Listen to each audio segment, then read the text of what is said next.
found TonyBasilio.com, home of the Tony Basilio Show. In just a few minutes, we'll be right with you with another award-winning, action-packed edition of your Tony Basilio Show.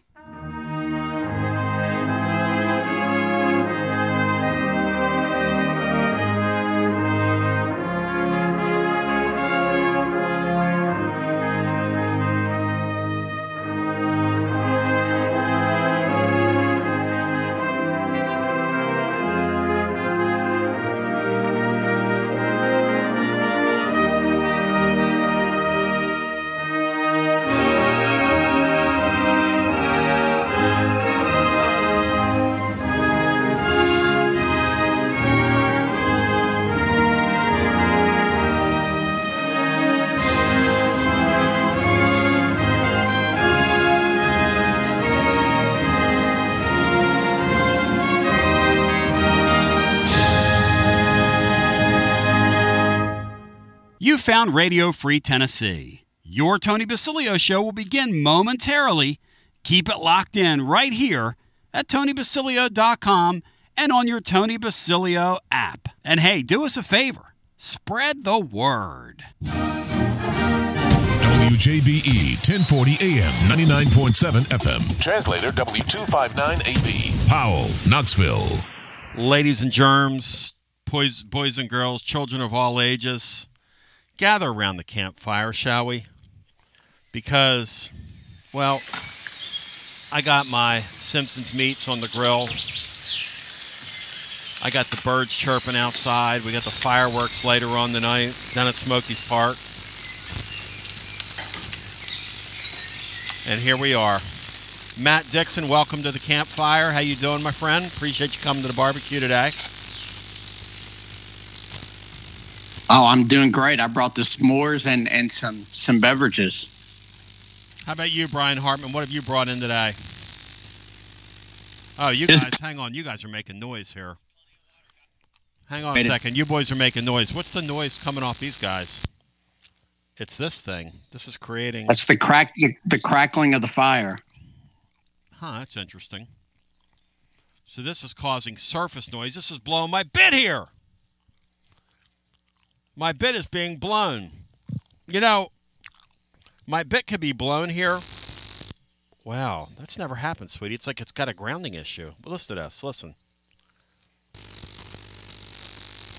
You know what she said? You gotta get an iPhone. Everybody's a smart butt. I'm gonna call her something else there. It's only 2025. Even Bry's riding me about not having an iPhone. All right, ladies and gentlemen, boys and girls, children of all ages. As I was saying, my name's Tony Basilio. I've got some Dos Equis over there, some other product that my friends at Cherokee have brought. Brad from Calhoun's has brought me some great fixins as well, as he's going to lay them out there for the baseball camp today over at UT.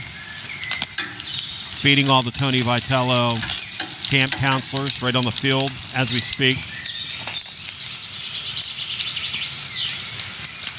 Lunch break Luke has given us a full breakdown of the Champions of Life on the same day that Tennessee is tying in their smoky gray uniforms into, well, the military. Like hiding behind the military with those things. I love the military. I hate those smoky gray uniforms. I keep it raw. So that's my first shot at the barbecue here. Matt Dixon, why are we still wearing smoky gray uniforms on our campus when it has nothing to do with our tradition? And Brian, that's a great call by you, bringing some s'mores out already. We haven't even eaten our meat yet, and Brian's already got s'mores. Matt, what do you put in your s'mores? What's your favorite jam on s'mores? Just the regular Hershey's and some marshmallows. Oh, some Hershey's. Yeah, man. Do you do I love her. Hershey's are my go-to candy. That's my... Do you do the silver bells, Matt? What kind of Hershey's do you like? Oh, I just eat the bars. I just buy the six-pack of the bars all probably twice a week. That's my... That's my guilty pleasure food. Yes. Matt, why are we still wearing smoky gray? Why are we doing this? Do people like these? Do people like these? I think the people who like them are always going to like them, and the people who hate alternates are kind of never going to be a fan. If I had to guess, it's probably in their Nike contract that they have a new one every year, which I guess is interesting, and we could debate that too. So, but tying it to the military and Davy Crockett's an interesting wrinkle. I will say the video they put out about an hour ago is a whole lot cooler than the actual uniforms. Well, that's the point, right? When you have to take videos to hide what you're actually doing, and what you're actually doing is an affront to all of us. Trying to pretend like it's some kind of school collar found in a cannon. What was it? Found in like a school cannon by like Joseph Smith up in the hill. No offense to him, but was it found like up in New York like 150 years ago? No offense. I'm just wondering.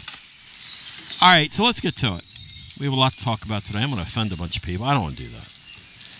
But it's your TLD Logistics phone lines. This is our barbecue today. It's 3rd of July. I really don't want to be here working, to be honest with you. But we are. Tonight I'm playing live music with the Ramblers. We're going to be at the Fountain City Ramblers down at the Calhouns on the River. If you're free, come on down and see us. We'd love to see you. Brian Hartman is in the house today. We are sans Sean Adams, whose absence is presented by Jennifer Morris, Next Move, SmokyMountains.com. Jennifer Morris, unbelievable. Unbelievable. We're working with her right now on something behind the scenes. She's been phenomenal. She's been phenomenal. That's all I can say. Matt, what is the first thing you're throwing on our grill here? Talk to me here. What's your first thing you want to throw on the grill? Should we start out with the hamburgers? Should we cook a steak first? Where are you going? I'm going with the steak first. All right. Yeah, nice New York strip steak from Simpson's Meats. Medium rare. Oh, how about you, Bri? How you cooking your steak today on the grill? Well, I am going to stick with hamburgers, chicken, and maybe a hot dog. All right, here's the theme today. So today we're sitting at a barbecue, and we're just, what's going to come up today on our barbecue is the fact that, and it's going to come up. Man, we're really in a good spot right now in sports-wise. We've got everything's cooking and growing. Football team's killing and grilling right now on the recruiting trail. Tony Vols is ripping it up. Nate Immensa cat's meow. Man, it wasn't too long ago that we were in a deep, dark period, y'all. Yinzers. And I mean a deep and a dark and a deep period. And so it's against that backdrop that I want you to call in today, and I want you to share with me your favorite moments that stand out. And I want you to take some of these kids under wing that have found the show and some of the stuff that we lived through from the past era. Like, I was thinking about today how it all got off to a pretty good bang when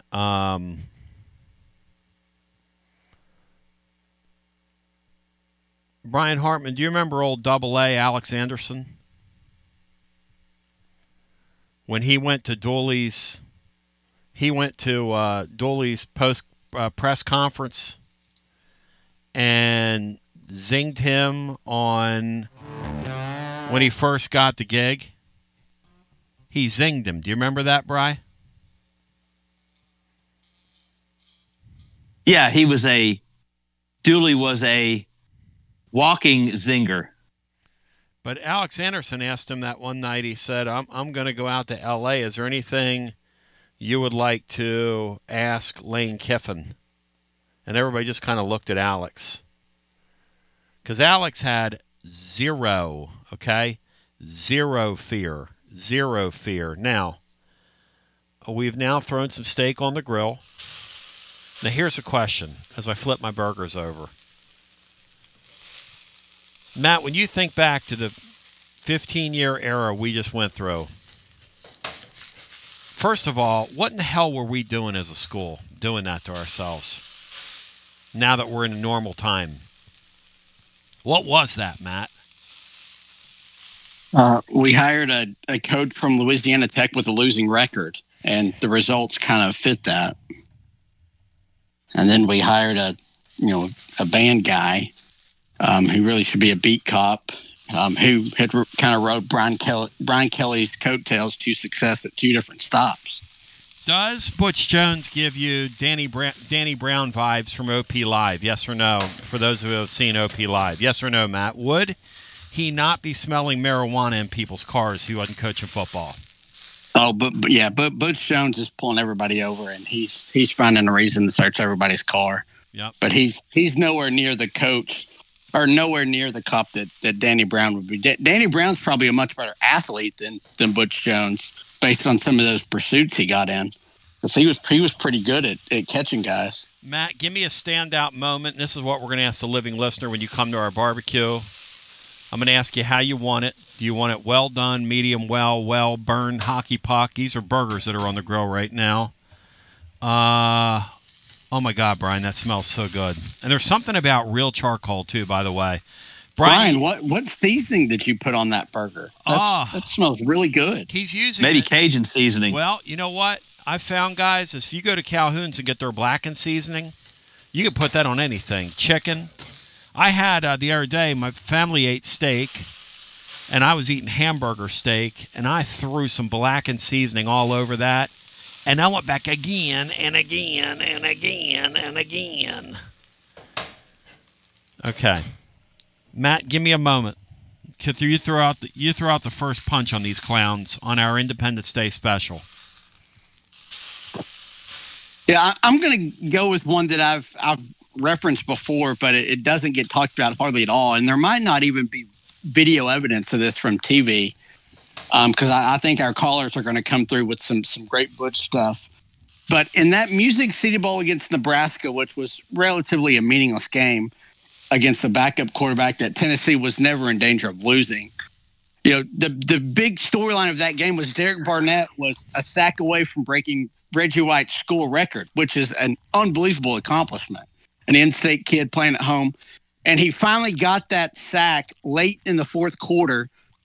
And it's a 8-4 season, meaningless bowl game. Tennessee's sidelines erupted, and it was like a 3rd and long was coming up.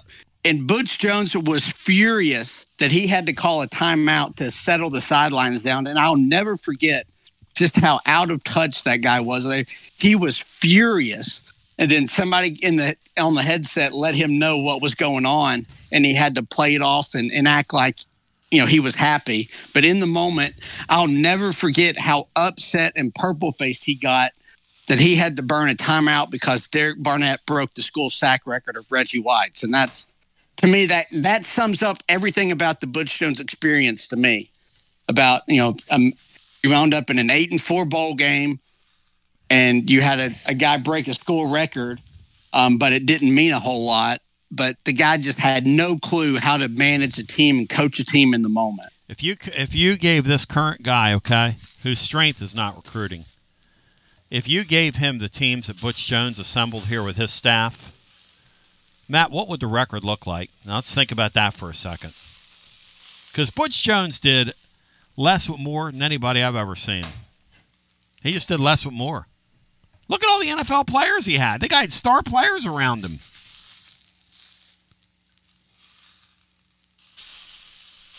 I mean, hell, less with more, Matt. Josh Dobbs is still in the NFL, Matt. Alvin Kamara's been a star in the NFL for a decade now. Yes. Yeah. Yes. All those receivers. Yes. Josh Malone was your deep threat guy. Great player. Are you kidding? Yeah, you had plenty of talented guys, great defensive players across the board. Barnett, Cam Sutton, Jalen Reese-Maven, Juwan. I mean, all these guys. My gosh, they're still out there. I think you easily go 10-2. Easy. And are in the playoff conversation if Heupel's. Or I guess back then you would. You'd be in the playoff conversation. You'd be in Atlanta playing Bama, in 15 and 16. All right, I'll throw out where the loser might still make the playoffs. I'll throw out the next pitch. I was when I think back to that whole era, I'm gonna go back to the Dooley days. I've got a buddy who used to have a like an office furniture store, and he had an account at UT. And he goes over, and he's sitting there, and hey, Bri, check this out. Dooley wants to get a rising chair because he had a door opener already in his door, and my buddy says, well, why does he have a door opener? And the lady over there that was in the office said, well, Nick Saban had one, and he always told himself if he ever got one of these jobs, he would get the automatic door opener. So he had like a little clicker he carried around with him, which opened his door like a garage door, which, I mean, que sera, sera. I mean, stuff legends are made of. Matt, this guy says to me that they're measuring things in his office, but before they could measure him, this guy was so anally retentive and nutty that the lady in the office said, hey, you might ought to, he wants his stuff in a particular spot. And so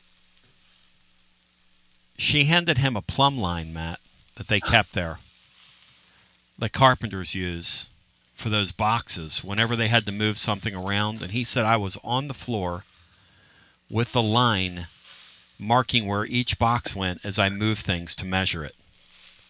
Because therefore I could put them back in the exact place where they were. That was your head football coach here. A guy worried about, no offense to him, I mean, it's been lost to time, but it's nice to speak these things back into existence because they existed. It's kind of like what Matt's talking about with Butch Jones. I'm giving you something that's way under the radar, way off the beaten path. But if you had an interaction with any of these three, and here's the era we're going to talk about now. We're going from the, because I don't want to pick on Kiffin. Kiffin tried, and Kiffin was going to win here. He was just too young. The Dooley into the Butch Jones era into the Fulmer Pruitt era is all fair game. Anything that stands out to you, anything you want to laugh about, you're at our barbecue, you're relaxing, we're peacing out. It's a nice July 3rd day. We've got great weather. We got fireworks later tonight. We got food, fun, and frivolity. So if you want to get in here, get in here. And then we have a dog. We have a puppy dog that's come with us here, which I'm excited about. I love my dogs. So dogs are welcome. You can bring your pets. Bring your You need cats. to flip that burger on the center flame, Tone. Thank you, Matt. I I appreciate know you that. like the hockey puck deal, but you just need to flip that one. Yeah, It's that one's getting dangerous. got a flare up. Yeah, that The one's chili's in getting... the microwave for the hot dogs, by the way. Yes, sir. Got the chili in the microwave. Matt's over there with a Hershey bar getting ready to melt it as well. Getting some... Might discover something today if some of that Hershey bar gets on my hamburger with that blackened seasoning. Get the sweet and the sour and the... Oh, I'm making myself hungry over here. Brian, don't feed Lulu Barb's chip dip. Don't give that dog that. Come on. Throw that thing away. So my buddy's on the floor, and he said in his entire professional career, he's like, it might have been one of the lowest points of my life. Because then they ended up building Dooley he's marking literally boxes with a plumb line to put them back exactly where they were, and I'm not kidding you. Then they put the office together, and Dooley has a rising office chair that he wanted, so he could sit higher than everybody else. I wish I was making this up. He had a king seat, like he was up in the air, like in a riser. Dooley personally calls the guy, Bri, on his cell phone the first day in his place and says, you need to get the hell over here because the smokestack is distracting me. I never noticed the smoke before in the morning. The steam. The steam is distracting me. And my buddy goes, well, I mean, what would you like me to do about that? You got to angle the desk so I can't see it. So he had to go back over there, take the lady handed him the plumb line again, mark all the boxes, mark everything, go in there and move the desk around. That, ladies and gentlemen, was that era of Tennessee football. Thank God we're in the period we're in right now. You were going to ask Brian, then we go to the phones. There was a picture of Dabo Swinney a couple years ago with a black eye that surfaced. Yep. How in the 3 years and even more does Derek Dooley not have a black eye? How did someone refrain from just giving him two black eyes or taking that plumb line and stringing him up with it? That story that Shane told us out there at that, when he used to work out at that hardware store, Bry, in Rocky Hill, is one of the greatest things ever. So if you want to jump in with us, give me your favorite recollection of those times, a fun story, something that sticks out to you, something that happened in a game. We're just kicking it around, and we're admiring where we've come from to where we're going. And we do still have some remnants of that era, like these smoky gray uniforms that I despise, you might like. And by the way, shout out to my man VL Swag. You inspired me with your workout video yesterday. You look fit. You look cut. Rapper Andy, they need to let you in that event. Look like you're ready to go. Matt, did you see that yesterday? Another thing I want to bring up here at the barbecue. Yes, I was sent that. That's actually not the first time I was sent one of those videos. He does his training in the middle of the night while the rest of us are sleeping. Incredible. He gets extra credit for that. The man is absolutely... I think if he's not allowed in sanctioned, which is probably a liability waiver for whoever his opponent would be, and the insurance, and that's why the Redneck Brawl's not letting him in. Yep. I think we should do a DX type invasion of the deal with Andy. And just show up there and just take over the arena. You know what we could do is ride from the Tally Ward Rec Center in Morristown, get all the Smoky Mountain Wrestling fans on board from back in the day, and ride up from the Tally Ward and go up there. And it's a great idea. Matt, would you ride on the tank like they used to with the DX invasion when Triple H and those guys were outside when they invaded WCW? How great were those days, Matt? Oh, that was incredible. And back in the mid... They were literally outside the arena trying to get in. Yes. The fans there. Yeah. Yes, and the fans were looking at these guys I think that's very much on the table here. Maybe we need to escalate this thing with the Redneck Brawl. And whoever that is, it's the Keepers of the Flame with the Redneck Brawl. But let's go to the phones. I'm rocking my 94 WIP swag today in honor of my man Jack Fritz. Let's go back to our phones at 865-200-5402. This is about you. Welcome into our barbecue. Hello, welcome in. You're on the air. Hey, y'all. This is William. William, how you doing, buddy? Welcome into our barbecue. What's on your mind today? Well, today I'm going to be telling y'all about how I became a Tennessee fan. Tell me about it, William, because I want to hear your story. We want to get to know you a little better, and I'm glad you've come to our barbecue, my brother, because you're going to get taken under wing today by some of these people. All right, so... By the way, William, what do you want on your hamburger? I'm getting ready to pull one off here. Are you a cheese guy, and what kind of cheese do you want if you are? I just like the square cheese. Square cheese? All right. Matt, do we have any square cheese over there? Dixon, any square cheese? Hey, somebody get Matt. I got pepper cheese. I think we do. I know there were some in the fridge. You might have Laura bring. Hey, Laura, you got any square cheese? You got any square cheese? William likes square cheese. I've got cheese cut up like a triangle. No, we don't like triangle cheese. We can put two of those together. That makes a square. No, you don't do triangle. Hey, William, we don't do triangle cheese, do we, William? No, triangles make a square, Brian? All right, tell me how you put them together. William, tell me how you became a Tennessee fan. And by the way, your gift cards have been mailed. You're on the way, brother. You're going to Alumni Hall on us. You can shop there 24/7 online. Get ready for the upcoming season. Joey Football, who Orange Throat writes tomorrow might be the most obscure quarterback from where he started to ever start a Southeastern Conference game for one of what we call the upper division teams in this league. Joey football came from utter obscurity.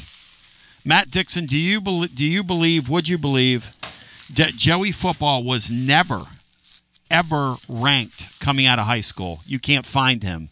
Wasn't in the top 3,000.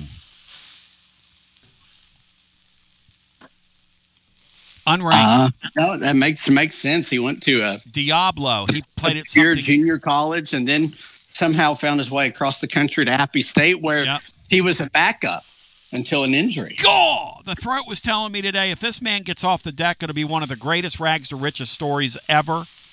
Might be our own Rudy, except he could actually play.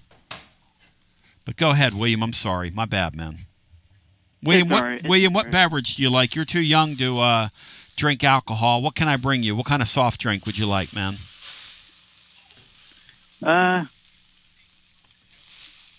I usually just drink Dr. Pepper. All right, that's a good call. I like a little Dr. Pepper. And to our friends up in the Upper East Tennessee, Dr. Enough's not bad. But go ahead, my friend. Hit it. All right. So, do y'all remember the 2018 season? 2018, Matt, what do we remember about it? Yes, go ahead, William. All right. So, the first game I ever watched and fell in love with the Tennessee Volunteers was the West Virginia game. Yep. Y'all remember the score of that game? Never. I'll never forget how that game started. Like 41-14 or something. Yeah. It was like 40-14. Yeah. You were close, though. Close, Matt Dixon. The first play of that game, there was a disaster on the with the Alabama center transfer. What was his name, Bri? Do you remember? Kennedy was his last name. That was a I think. great pull by you. Great pull, boys. That's what y'all are in here for. How could you forget? Hey, William, funny story before that game. Buddy of mine, who's a big booster here, was over at Cherokee Country Club and saw, do you remember this story, Matt? He saw your boy, Jeremy Pruitt. And Pruitt said to him, listen, we're going to surprise some people this year. In fact, we're hammering that West Virginia team. I'd go heavy on us. And he made a couple of huge bets. But another buddy of mine went 1,000 large on the Vols. Those guys were texting me, Matt, in the first quarter going, our coach is a jackass. I cleaned that up for radio. Matt, what head coach goes and tells the rich boosters that they're going to roll a team that they got absolutely whacked by? Who does that? A coach that's in way over his head. One that Philip Fulmer hires. Because the problem was Pruitt probably really believed that. That's what I'm saying. Obviously, he believed it. That was the problem. Obviously, he really believed thought it. that they would. Obviously. William, what else you got for us, brother? That's a great memory. Yeah. You're bringing it right now. How's your Dr. Pepper tasting? Pretty good. All right. Pretty good. But ever since then, I've been a Tennessee fan, and now in 2025, I'm still with the Vols. And I will always, always remain with the Tennessee Volunteers. They were my first favorite team. They will always be my favorite team. Go Big Orange. Have a good day, y'all. William, it's an incredible. We really appreciate you taking part in this. You've gotten the spirit of what we're doing. Hello and welcome into our next call. You are live on the air as William has left the barbecue. He's actually just stepped off to the side. William's still here at the barbecue. So if you want to shout out William today on the show or say anything to anybody that's here, feel free to do that. Make sure William's gift cards don't get near the fire. Well, they've been known to burn up in fires. Gift cards have been known to burn up in fires. Hello and welcome into our next call. In fact, a lot of them have burned up down through the years. Hello and welcome in. You're on the air. Tony, I'm going to need a Modelo Especial or a Dos Equis Amber. I got you Dos I would Equis Amber right here. That's a beautiful, beautiful choice by you. Thank you, sir. And I would like my burger medium. But crispy on the outside. Whoa! I don't know how to do that. I don't know if I'm enough of a grill master for that, Rusty. But thank you. It's great to see you at our barbecue. You've come from a long way to get here, and we greatly appreciate that. Butch Jones. Butchie. We met at a ball game. I guess it was his summertime of his second year at Tennessee. We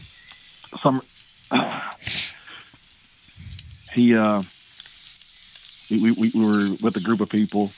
He was shaking hands. Mm-hmm. We were doing pictures, and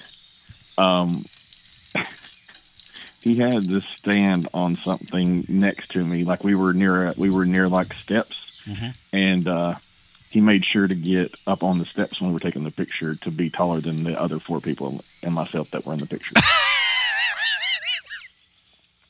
Matt, are you for that or against that? Because there are people that were on the staff that swear the man had shoe lifts and wore one of those girdles. He didn't have high enough shoe lifts that day, I guess. Well, right? It's one of those super bras that they used to wear like back in the 70s. That might have been the catalyst for him to start wearing the lift.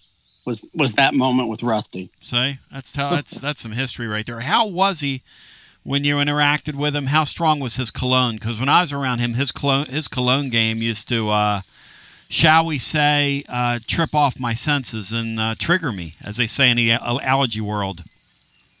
He was extremely robotic personality-wise. Yes. And he stunk to high heaven, but yep. I hate all cologne. Like, I despise it. It's awful. Won't wear it. You're a man. Why are you wearing perfume? You're a man. Right. You don't need perfume. Y'all. Smell like B.O., man. Deodorant. Right? Smell like B.O. I mean, I'd rather you just let your pits out. Old Spice. I almost wish you would stink like B.O. than smell like a French blank. Well, I got to say so. Hey, Bino, that Mando that you've been using lately, last couple of times I've been around you, it's really working on you, man. Just so Bino knows. Good that Mando, huh? We need to get a sponsorship going. Well, the Mando. Because you rub that stuff. I don't know if you've seen that, Bri, but you put that all over your butt crack. You put that everywhere. You put that on your, shall we say, undercarriage, overcarriage, behind your neck. Tony, there's people trying to eat over here. Well, I'm sorry, Bino. Hey, Bino, great call on the Mando, though, Bino. Hey, the team that played Virginia Tech at Bristol, yes, then played Florida at home, yes, Georgia on the road, A&M on the road, then Bama. Mm-hmm. That was actually had only lost 2 ball games at that point, which was pretty impressive considering that gauntlet they had went through. Mm-hmm. That team ended up 8-4. That's a team that Derek Barnett made the sack at the end of the year in the Nebraska bowl game, and Butch got carried off the field. Question for you guys. Is that the night the champions of life were born? I think that was after the Missouri game. And that was where they won the Missouri game but lost the SEC East earlier because Florida beat LSU. Was it that year? Vandy game. It was right before the Vandy game, guys. Yeah, it was right before the Vandy game. I can't remember because if you remember Butch Jones' press conference after that Vandy debacle was about 5 minutes long, and he got out of there before most of the media got down there, and Josh Dobbs had to answer all the questions like the real face of the program that night because Butch scattered quickly. Matt was in there that night, and here's the thing, Rusty, about that whole deal is that he speaks champions of life into existence, and you can go read it on the blog today, the lineage, because Florida has the current belt. It's switched hands several times. We've almost gotten it back a couple times. But Rusty, I thought Arkansas had it. Anyway. How do you go on the blog today? You'll get the full lineage. How do you go? Okay. How do you go and invent your own deal and then go right on the road and get slaughtered by Vanderbilt and give them the champions of life? That was the year we were supposed to go to the Sugar Bowl, right? Yeah, but Tony, it's worse than that. It's worse than that. Somebody asked a little while ago what Josh Heupel would have done with that team's talent. The last 2 Dobbs teams. Yeah. So that team was 6-2 after playing a horrible gauntlet. And somebody I think Matt said that team would have probably went 10-2 and been in the playoffs in this era if it had that kind of talent. Yep. Although last year's team was pretty talented with the defensive line and men they had, et cetera, et cetera. But nevertheless, that team only had to beat a terrible South Carolina team in Columbia, terrible South Carolina team, and a mid Vanderbilt team to go 10-2 with Butch Jones coaching it. Josh Heupel doesn't lose that A&M team with that talent. They would have shredded. I mean, Alvin Kamara would have had 350 yards rushing against A&M that day with that talented team. And the Bama slaughter that happened the next week, that probably you still lose to Bama. But I think that Josh Heupel with that team's talent and Josh Dobbs probably goes 11-1 next. No doubt about it. This guy's shown us that. That's the thing. That's the thing that I get kind of frustrated about with him, because he's a very, very good football coach. Not good. Okay. He's very good. He showed us that last year. He's very good. Very good. But well, if we're going to be good, you need Jamar McCoy to get healthy quickly. Sure. And you need the Ross kid to grow up quickly and get to the quarterback, and Joshua Joseph to be a stud again. That defense is going to have to be really, really. They're going to be as good as last year's defense for this team to get to 9-3. No doubt about it. Thank you, Rusty. Great, man. Go over there. Bino wants to hang out with you, and maybe get it if you can. Hey, Bino, why don't you get some of that Mando out of your car, man? Show him how you apply that. 865-200-5402. You're at our July 3rd barbecue here. We're putting our hair down like real men, talking about our favorite memories of what we've gone through. We've already had. Rusty said that Butch Jones, Matt, made sure to get over on a step stair so he could be taller than everybody. Do you believe that, Matt Dixon? Absolutely, I do. I would be surprised if he didn't do stuff like that. I'll never forget when they were chasing T. Higgins. And Dabo Swinney went over there and sat in the stands, and Butch Jones went in there with bodyguards. Enough said. Riding around in his John DeLorean-like automobile that had the wings. Like he was not, and he's a guy that should have been under wings, but he had the wings. The game of Jones. So we continue with more after this. Are you searching for a great local coffee? I'm Billy with Grade A Grounds. You can buy our freshly roasted coffee online and support a good cause with every sip. Great coffee, greater causes. Visit our website today, gradeagrounds.com. Living Vol fan, we're on the countdown to kickoff, and that means you need to make sure you are game ready. Head to Alumni Hall to get this season's Tennessee sideline apparel. Nike, Columbia, Peter Millar, and more. Shop top brands for the entire family. Hats, Yeti, tailgating gear, and so much more. If it's for the Tennessee fan, Alumni Hall has it. Spend $150 and get $10 in Hall cash rewards. Shop at alumnihall.com. Download their app or shop any of their locations in Knoxville, Murfreesboro, or the Tri-Cities. Alumni Hall, the ultimate shopping destination for Vol fans. It's the hottest post-game show on the planet. Garza Law. Fifth quarter fan reaction. Fan reaction. As soon as the final gun sounds, we're live. Tony Basilio, and we are live once again with Chad Stockton of FC Alliance. And Chad, you're out there on the field, 100 strong here in Knoxville. Talk to me. What's been going on with FC Alliance now that the weather's heating up? We're out here for the first night of the boys' tryouts. We have over 400 kids that'll be here tonight. So a lot of exciting times right now for us. Our club team started at U9 and we go all the way through U19. We have over 1,000 kids that come from Chattanooga from the Tri-Cities that make all our teams and make this club what it is today. So we're excited about it. We finished the younger kids a couple of weeks ago. We just finished the girls last night, and now we're on to our older boys program as we speak right now. And we're blowing and going in the Tri-Cities. Tell me about it. We started FC Alliance North 1 year ago, and coming off the first year, we are the largest, most competitive club up in the Tri-Cities area. We just finished our tryouts last night, Looks like right now we will be well over 400 kids for the upcoming season. So great things happening up there. We've put our boys into some really good regional leagues. So we're excited about what the future holds for them and also our girls programs. If you want more information, check them out at fcallianceknox.org. That's fcallianceknox.org. Chad Stockton, keep growing the beautiful game here in East Tennessee. Absolutely. Thanks, Tony. Hi, I'm Jim Simpson, owner of Simpson Meats. When's the last time you grilled a really good burger or steak? One your friends still talk about. Our goal at Simpson Meats is to make that happen every time you have a cookout. All of our cuts of meats, steaks, burgers, briskets, and pork are always fresh, flavorful, and sustainably sourced. We are family owned, so we know the importance of knowing how and where your food is raised. We have been putting quality first since 1888. Visit our butcher shop off Lovell Road or online at simpsonmeats.com. Tony Basilio along with the great Mark Griffin. And we're here to talk about our friends at Performance Medicine. And Griff, their slogan, stay educated, stay healthy.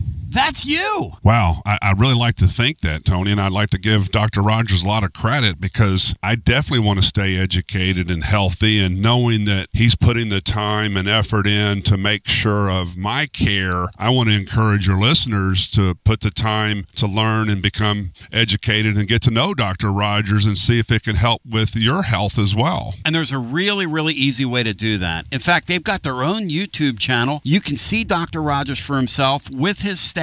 It's called The Performance Medicine Show over at the Performance Medicine channel over on YouTube. Also, more information at performancemedicine.net. To our friends in North Knoxville, a brand new location over in Fountain City, now accepting patients. So many ways to reach Dr. Rogers. And like they say, stay educated, stay healthy. Performance Medicine, online, performancemedicine.net.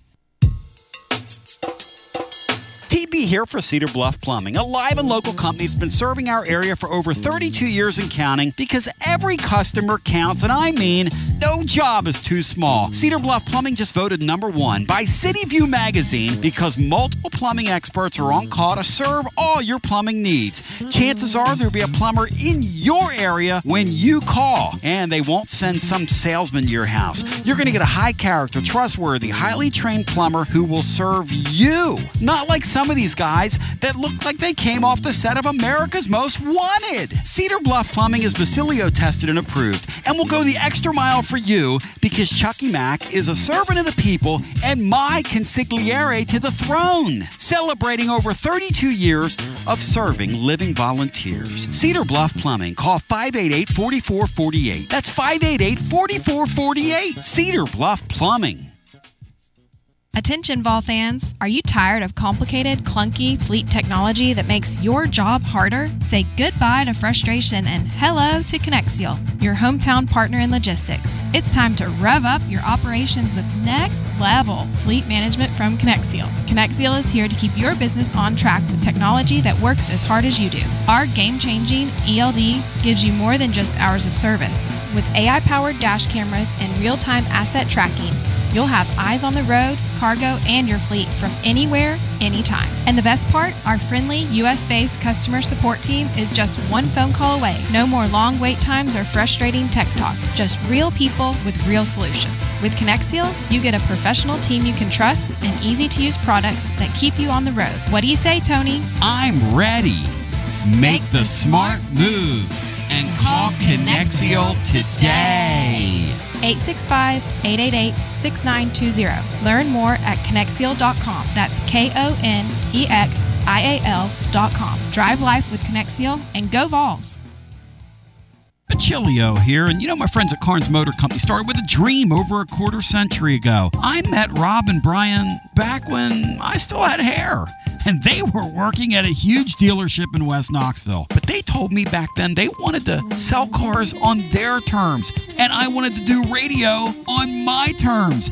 Their terms, just like my terms, are ultimately your terms. In both cases, you're the winner. A Car Guru's national award winner with a 5-star rating on all sites, just like our Vols. Everything about buying a car from Carnes Motor Company is no hassle. They specialize in high-quality pre-owned vehicles between the $5,000 to $25,000 range. And if you need to sell a car, they'll either buy your car or they'll help you sell it. Carnes Motor Company also has a top-notch service department. Therefore, every vehicle is rigorously inspected and serviced prior to delivery. So you're guaranteed to get a quality pre-owned vehicle every time. If you need a place for service, they've got you covered. Come be a part of the Carnes Motor Company family and tell them you heard about it from B. Online at carnesmotor.com. Oak Ridge Highway, 1 mile past the Carnes light. Carnes Motor Company. Yeehaw! Some people say betting online is still the wild, wild west. But with the VIP Play app, you're riding with the best. VIP Play app is hotter than a $2 pistol packed with flair. Live hosts and features finer than a frog hair. Send your old betting problems out of town with a slap. You'll be betting sharp as a tack on the VIP Play app.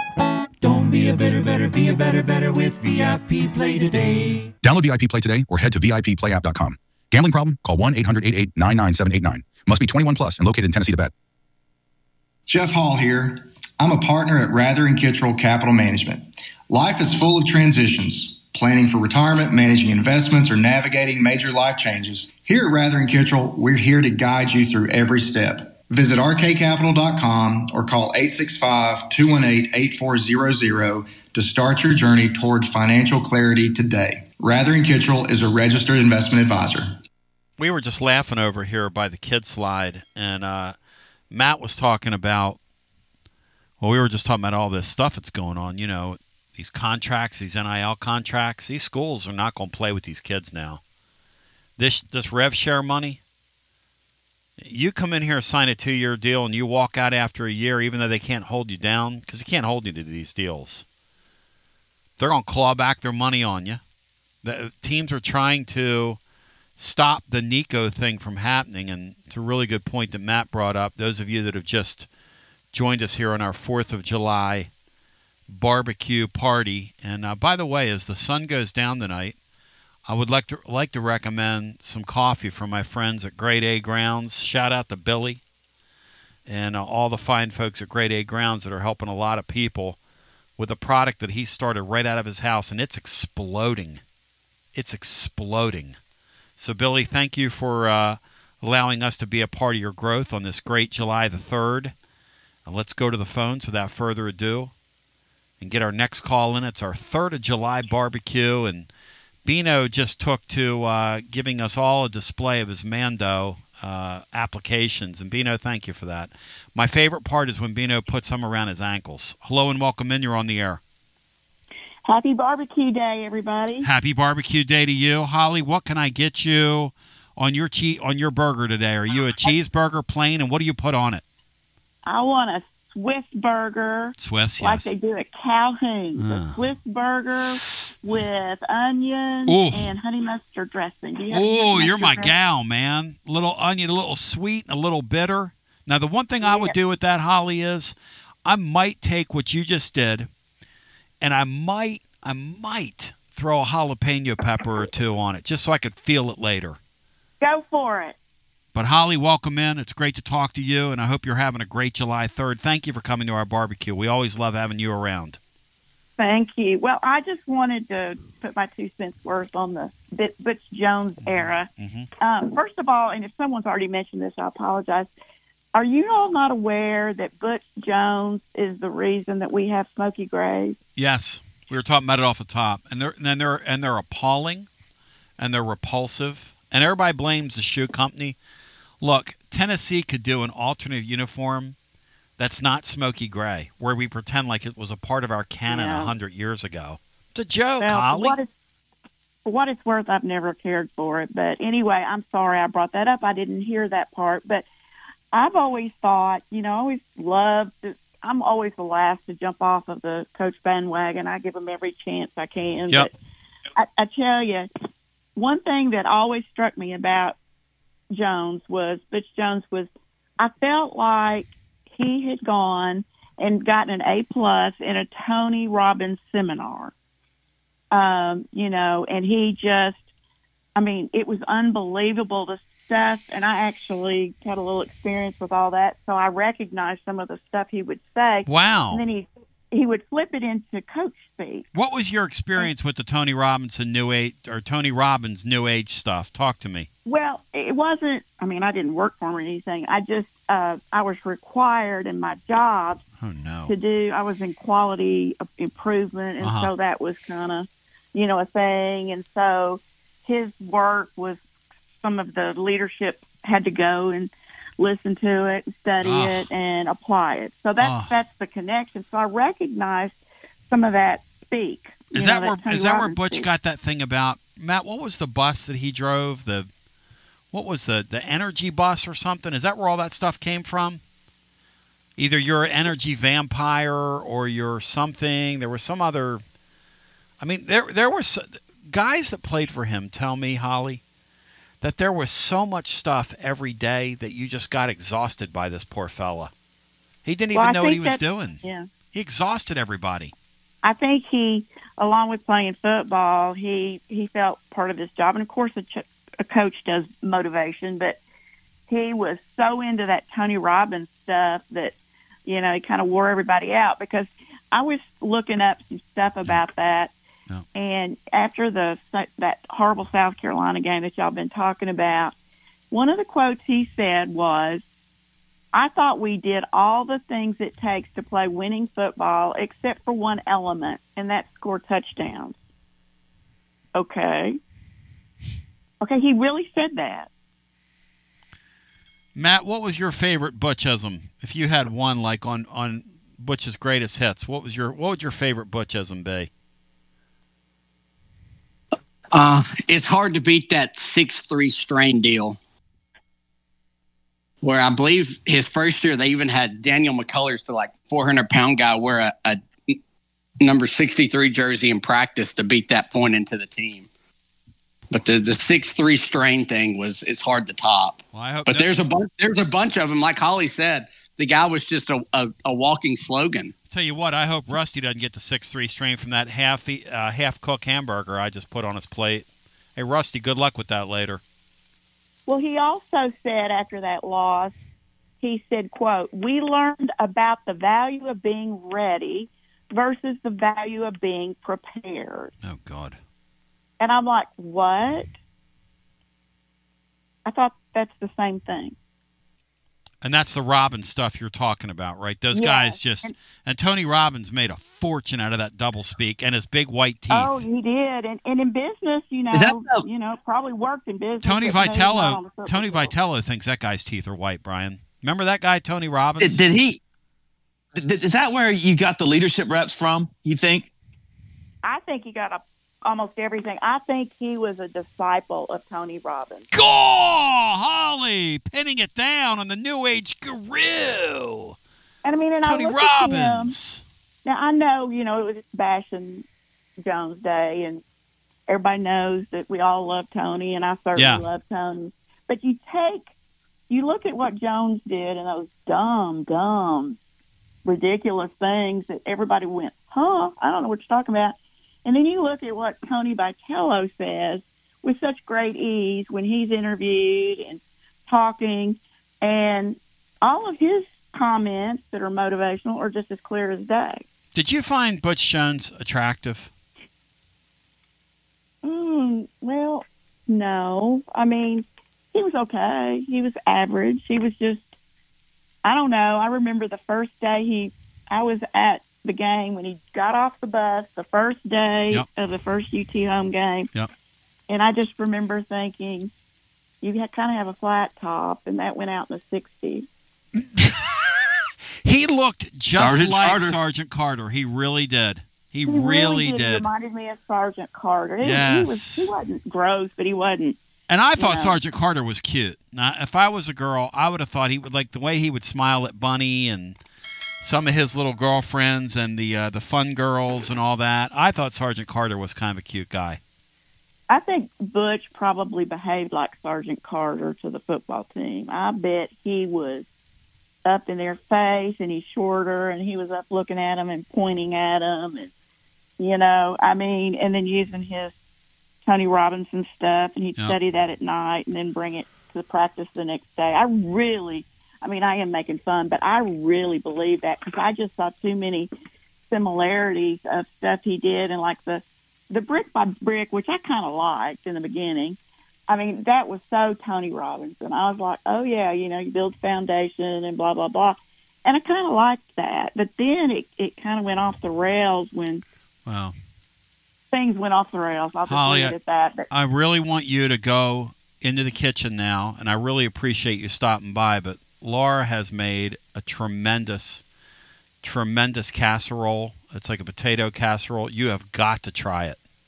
I'd love to. Can I get a beer on the way out? A Dos Equis yeah, on the way out? Absolutely. And I appreciate you being here. Thank you, Holly. Happy Independence Day, everybody. Same to you. Happy birthday, America. Happy independence from all these punks and clowns that, like Matt Dixon said during the break, how your football program survives 15 years of that is beyond me. How many years was it, Matt? 2008 to when did Hype Bull get here? 2021. 13. Because Fulmer without Cutcliffe was borderline nonsensical. No offense, Matt. Isn't that weird? How that played out, Matt? And whoever did that AI thing that's floating around out there that Joshy Boy sent me last night of me and Bino talking about that the other day, it's one of the greatest things I've ever seen. Have you guys seen that? Matt, have you seen that, you or Bri? Of course. I saw something about, I think that was about Bino wearing a Colonel Jim thing. Was that Colonel Jim? For his, wearing a Tampa Bay hat. His 20th or 21st Twitter account. Colonel Jim. I believe. I may be mistaken. I think that's who that was. It feels like him. You're telling me my boy Colonel Jim gets suspended on Twitter and has to reiterate himself under different iterations? You're kidding. Yeah. I think he's showing up at our barbecue in about 30 minutes. Oh, my gosh. If he shows up, buddy, you talk about Katie bar the door. There's not enough alcohol here for that guy. No. Hey, sweetie, you might be time to make another batch of your special casserole. Let's go back to the phones. Hello and welcome into our next call. You're on our 3rd of July special. Tony. Welcome in. It's Joe from Blunt County. Hey, Joe in Blunt County. Pull up a chair, my brother. Great to see you at the grill here. I've now switched over. I've got some steak on the grill. How would you like it prepared? Schmedium. Schmedium. So you like a little blood? Not really, no. All right. I have a good Pruitt story for you. All right, hit it. A good friend of mine told me they had a get-together for Friends of the Smokies. Mm-hmm.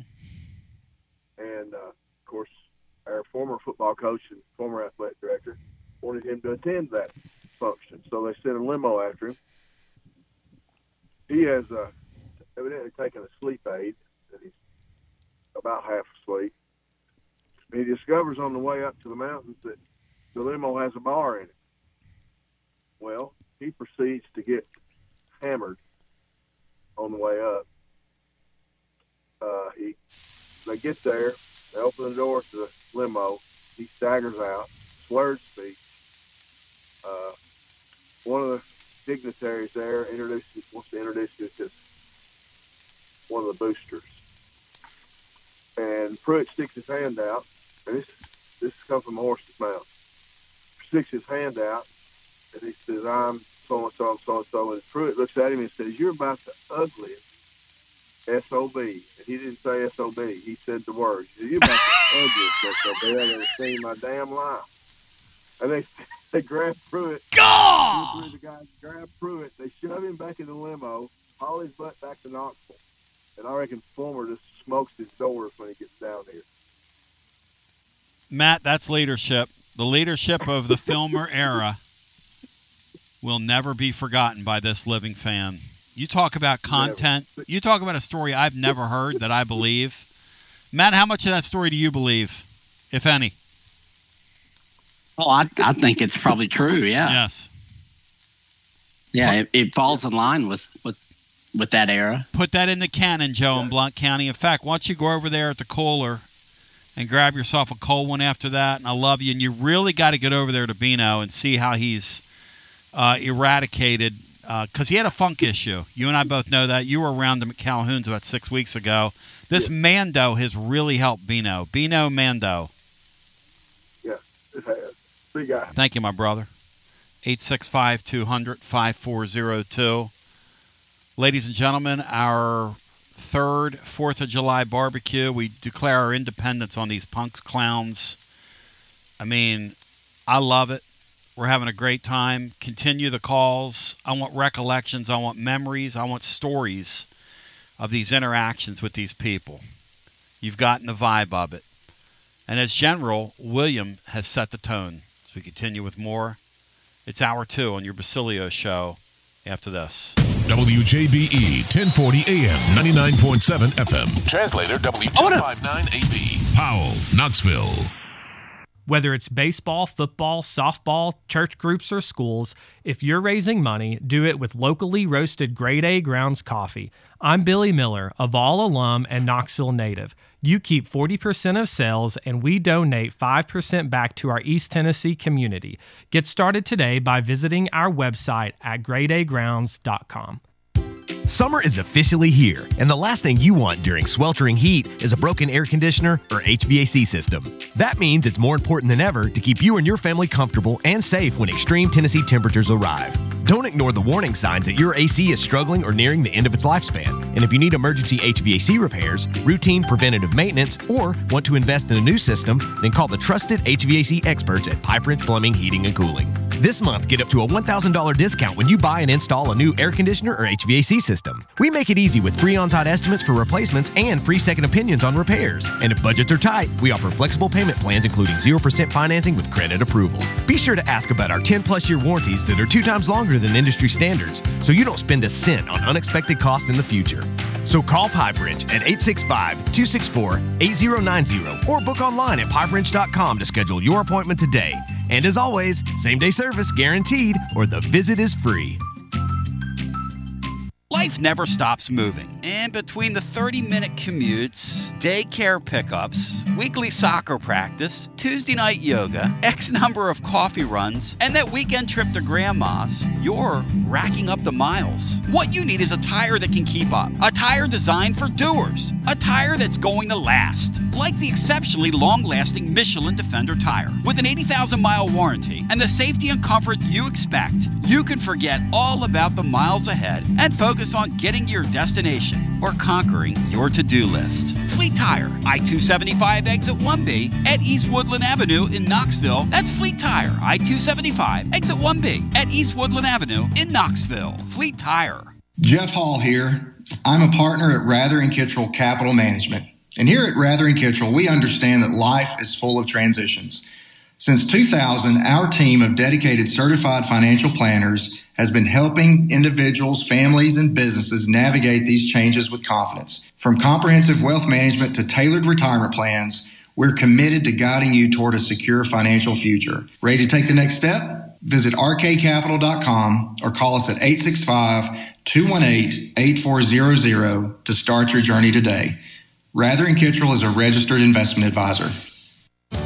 Out-of-town law firms have been swarming into East Tennessee lately. From Memphis, Chattanooga, and Birmingham, they've stormed into the area. Wouldn't you rather do business with a local firm? You know, a true neighbor. Marcos Garza and the pros at the Garza Law Firm are just that. There are neighbors and friends that support local causes year-round. The Garza Law Firm works to serve you professionally on criminal matters, injuries and accident matters, and Social Security and disability filings. The Garza Law Firm is here for you at garzalaw.com. The Garza Law Firm. Let us help.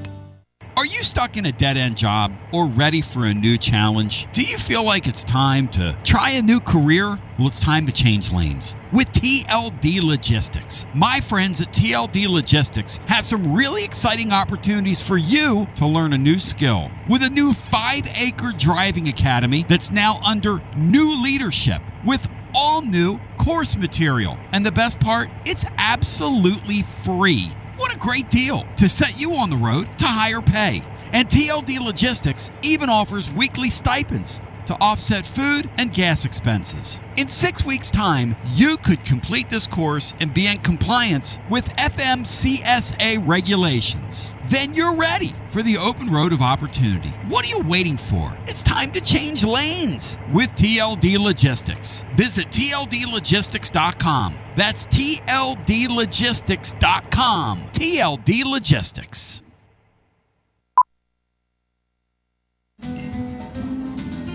A lime is not always just a lime. You see, some limes are lucky. For when a lime joins the salted rim of a crisp, refreshing Tres Dos Equis, that lime is no longer a mere lime, but a wedge of renowned Mexican limón. Muchas gracias, limón. And also, de nada. Enjoy Dos Equis responsibly. Copyright 2024 Dos Equis, imported by Cervezas Mexicanas, White Plains, New York.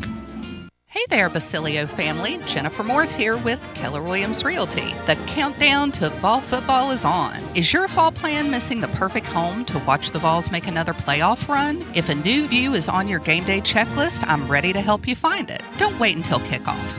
Give me a call today at 865-694-5904 or visit my website at nextmovesmokymountains.com. That's nextmovesmokymountains.com, and go Vols. Josh Collins at Collins Insurance Agency.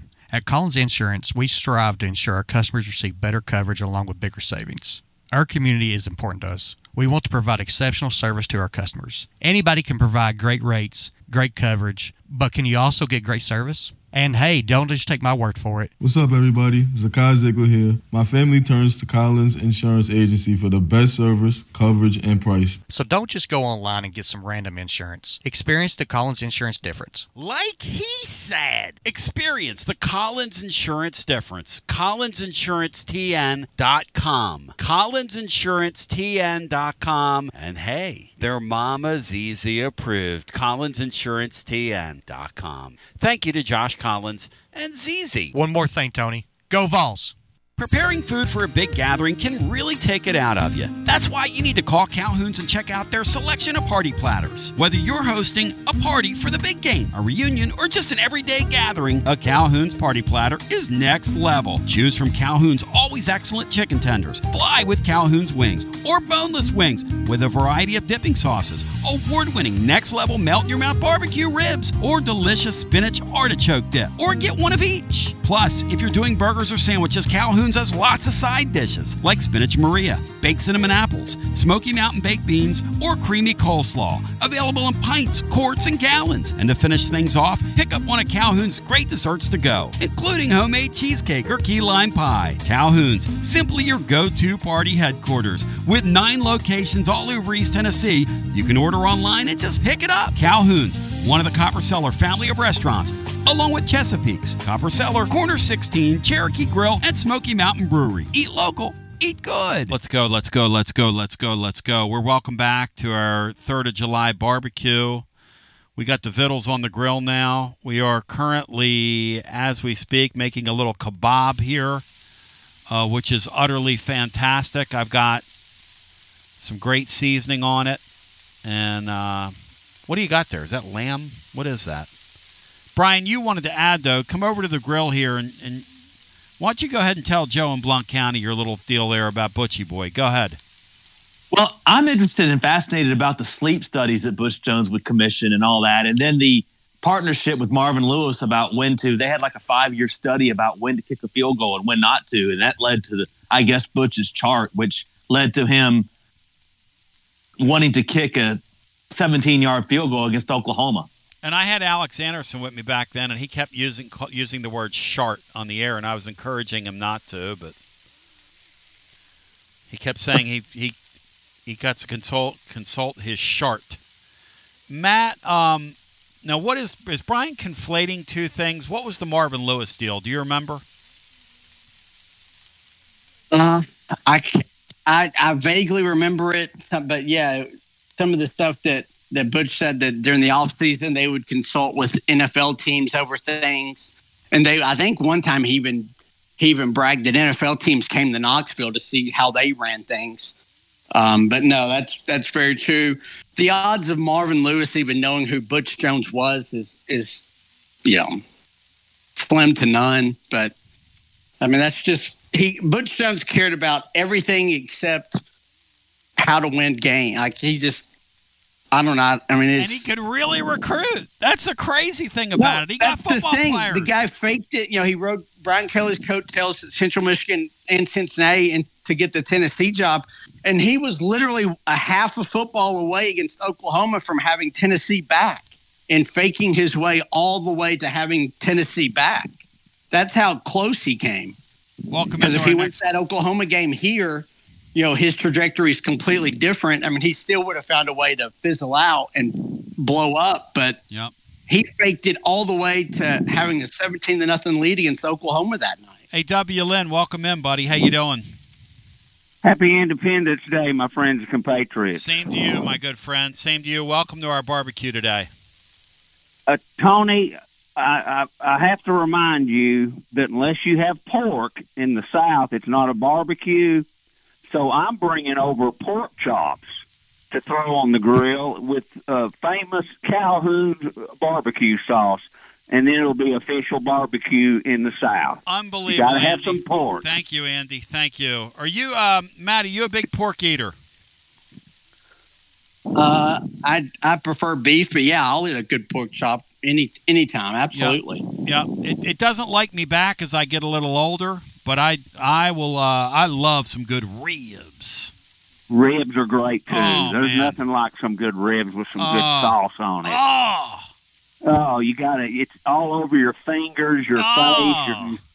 You're eating like Vikings. Oh, again and again, man, again and again. That's how you make friends too. When you sit there with some ribs and you hang out with people, because everybody's got to get messy. You put your pretenses down at that point. We all got it all over our face, and and no pretending when that's going on. But W. Lynn, exactly. What would you like to add to our discussion today? Well, I would like to add a Rocky Hill rumor. That's what we call urban legends around here. And by the way, thank you for bringing your flag today. Continue. Okay, yeah, the flag's coming with the pork chops. So I heard it at the famous Butler and Bailey markets that there was a high school checkout girl checking out Dooley. Yep. And he held up an orange and he held up a lemon and he asked this girl, "Do you know where these came from?" And of course she didn't. And he said, "You should know where all produce comes from in this store." That is right in line with when he had Shane, who used to be one of our guys that set our Saturday show up down at Calhoun's 15 years ago. And he literally, because Shane helped us, but then he worked there on weekends. And Shane really worked hard. He said Dooley came in there one day, W. Lynn, walked him around the light department, sat there for about 35 to 40 minutes, asking all these questions about all the different filaments in these lights and the difference between this light and that light and how much energy does this one burn versus that one. This guy's nuts.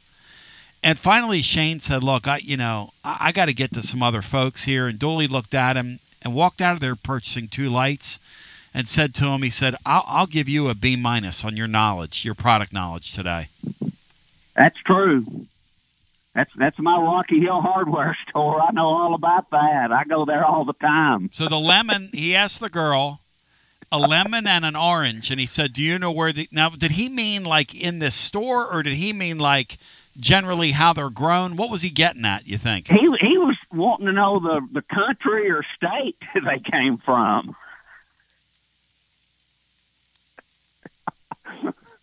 Gonna have to take a geography class. Poor girl was in high school. A produce geography class to be the checkout girl at Butler and Bailey. Give me a break. Hey, Matt, bring me one of those avocados over here. W. Lynn's got me. I need something good in me right now. Where's the avocado from? Is it from Mexico? That's a Mexican avocado. Is avocados from Mexico, or was it New Mexico? I got to call the whole game back in avocados are supposed to be supporting the damn drug warlords down there. Yeah, I eat as many as I can. So Get you some Let of me that. tell you what kind of trophy case they need to have for Dooley and Butch Jones. All right. Called the failure case. It would have a pile of broken bricks, and laying on it would be a level, a chalk line, a hammer, a plumb bob, and a broken Sugar Bowl trophy. And that would sum up their 2 coaching errors. Like all in like a glass case. Yes. I'm loving every minute of your phone call, and I can't wait for you to get over here because you really got to see Bino. He is really putting on a show with this Mando. As we get ready to go back to our phones at 865. Don't forget the leather helmet from that kickoff classic in Atlanta that both Dooley and Butch both won, and they put on that stupid leather helmet. I'm stunned WLN didn't bring that up. Those 2 guys, well, never mind. I'm not going to tell you what they look like in those things. Let's go back to our phones. Hello and welcome in. You're on the air. I remember real quick when Tennessee, down there is the NC State, when Tennessee blew them out. Yes. When Tennessee came out of the tunnel pregame, Derek Dooley tripped and kind of did a tumble coming out of the tunnel, Yes. and it was great foreshadowing for that season. Hello and welcome into our next call. You are live on our 3rd of July Independence Day party where we declare independence from these morons. Yo, Tony, it's BC. Hey, BC, welcome in. This might be one of the most entertaining shows you've done in a very long time. Well, that's pretty illiterate. I'll give you that. The entire era could have been its own reality show. It was just, you couldn't write any of that crap. No question. So Derek Dooley Esquire is just such a classic. I mean, there's so many things, but I think one of the most important things you got to remember about him is he was a legacy. So he acted like a legacy. Mm-hmm. And the man had his literal mom do his PR work. We used to get her on. She was incredible. I mean, she was an Your absolute impression of her spitfire. is so classic. I need to hear it. Well, she I need to goes, hear it. one time she told me, she goes, let me tell you something. She said, you fans get on my son's ass. If they ever fire him, they're dumber than hell. Me and Bino were at the Hardee's in West Knoxville. We looked at each other like, what in the world have we gotten ourselves into? It was up there, Brian, with that day you got that lady on that said Coach Urban Meyer, and we had her on live. What was her name, Brian? That was Corrine Brown. From Florida. The great representative from Florida. And she jumped in with us, and, buddy, that was one of the most next-level things ever. Babs. And she was like a regular on all the radio shows. Oh, yeah. Feinbaum used to mess with her. Yeah, oh, yeah. Doc, Jeff, and Heather. Rest in pieces. So, yeah. The pee chart was one of his classics. The what? What color is your pee? The what? The urine chart. The color of your urine next to the urinals in the locker room. That was Dooley? Dooley had a urinal chart? A urine chart? Pretty sure. Matt, help me out there. Wow. Was it Butch that had the urine that chart? feels more like a Butch deal, but I wouldn't be stunned by that at all. Because those were 2 guys that majored in the minors. Those are the 2 guys that majored in the minors. Yeah, if it was clear, yeah, it was championship level. If it was dark yellow, it was you're not helping your team. So wow. And I think I've heard the story from multiple places, and I know you are one of the sources. But the Christmas party at the Dooley Manor, where it was brutally cold, and he had grad students parking cars for all the important people that were coming to the party at Dooley's house. It was GAs, man. It was GAs. Yeah, and it was guys that want to be coached. Tried to come inside for 10 seconds to warm themselves up, and he lowered the boom on those guys, cussed them out, kicked them out, and was deeply offended that they would warm themselves in his house. That's correct. Bajakian, I believe. Was it Bajakian? Who was who's the guy whose son was over there for a while? Bajakian coached under Butch, I think. No, yeah, it wasn't it was who was the guy? Chaney. It might have been Chaney. No. It was one of his coaches said it was one of his coaches that said, "Hey, you guys need to get in here. You're gonna freeze. I mean, why are you sitting out here?" and come in here and get yourself something to eat. You've done your job. You've parked the cars. You're a part of what we do. And I don't know if that was Butch or if that was Dooley that kicked him out. I don't know which one that was. That was a Dooley character. It was Dooley. Dooley did that. Okay. That was under Dooley. Because that was when we did Derek Dooley Tell Me a Story, right? Because we had that kid in here. Yes. Whose name is going to remain nameless because I had to alter his voice, and he told us some incredible stories. And he told us that story. He said his dream was to be a college football coach. He grew up a Tennessee fan. Somebody kind of leveraged him into that deal through a contact. And he said it was the worst 18 months of his life being around that guy. He couldn't wait to get out of it. I think now he's in like commercial real estate. That's a great story. I could see that Derek would run somebody off from their will to live, from everything I ever heard. And, you know, he was such. Is it okay? We're still in radio hour. Yeah, we're on radio hour. He's such a. I just can't say the word until overtime, so I won't say it. But here's all you need to know. He, on the Vol Walk, would carry a leather briefcase. I love him. He's a total elitist from the word go. He woke up better than you. He was born better than you. He's going to die better than you. And couldn't coach his way out of a paper bag. And can't manage people, can't get along with people, just a total nut job. But I got to ask you on the way out, before you go over there and visit with Bino, who's really the life of the party. He's putting on a show with his Mando right now. It's going to be, I don't know how he's going to get it off of him later, but how would you like your hamburger here on the way out? What are we putting on it? I'm going to need medium well with some pepper jack cheese and a little bit of Calhoun's Thunder Road sauce. You're my boy. Now we're going for it. Give me a little something spicy. And that Calhoun's Thunder Roads is great to bring home. I use it as a salad dressing. I use it as a topping. I'd even put it on cereal if we had the right presentation. But thank you. It's great talking to you, BC. And if Bino runs out of Mando, he might throw a little Thunder Road on his product as well. Thank you. I'd like to see the bees and the flies around Bino if he did that. But I will say, have you guys seen the Mando commercials? Have you all seen that where the lady comes out and she's going to put it on her pits and you're going to tell the men to put it on? I heard a guy the other day on one of these we're trying to eat here, Tone. Philly podcasts. You put it on every area of your body. Let's go back to our phones. Matt Dixon, your thoughts of the July 3rd barbecue, which we've never done before. Your thoughts on this? I think it's been incredible so far. The concept and execution. Food's been excellent. Great caller pace, which is a nice change of pace. But yeah, it's been a really, really fun show. Great topic. Back to our phones we go.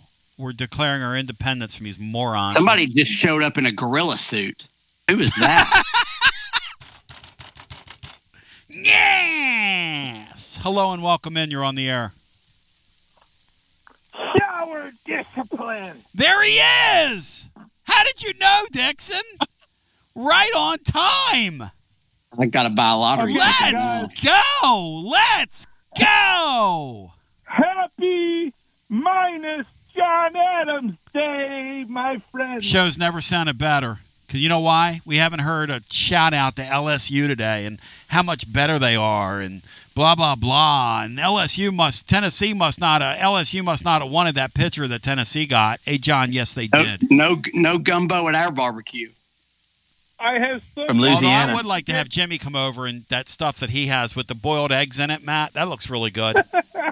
I have so many things to get to, but I have to be. Well, I don't have to be quick, but not today because this is a celebration. Yes, it is. Okay, this is a damn celebration, and of all the times me and Tony get at it, this man is a great man.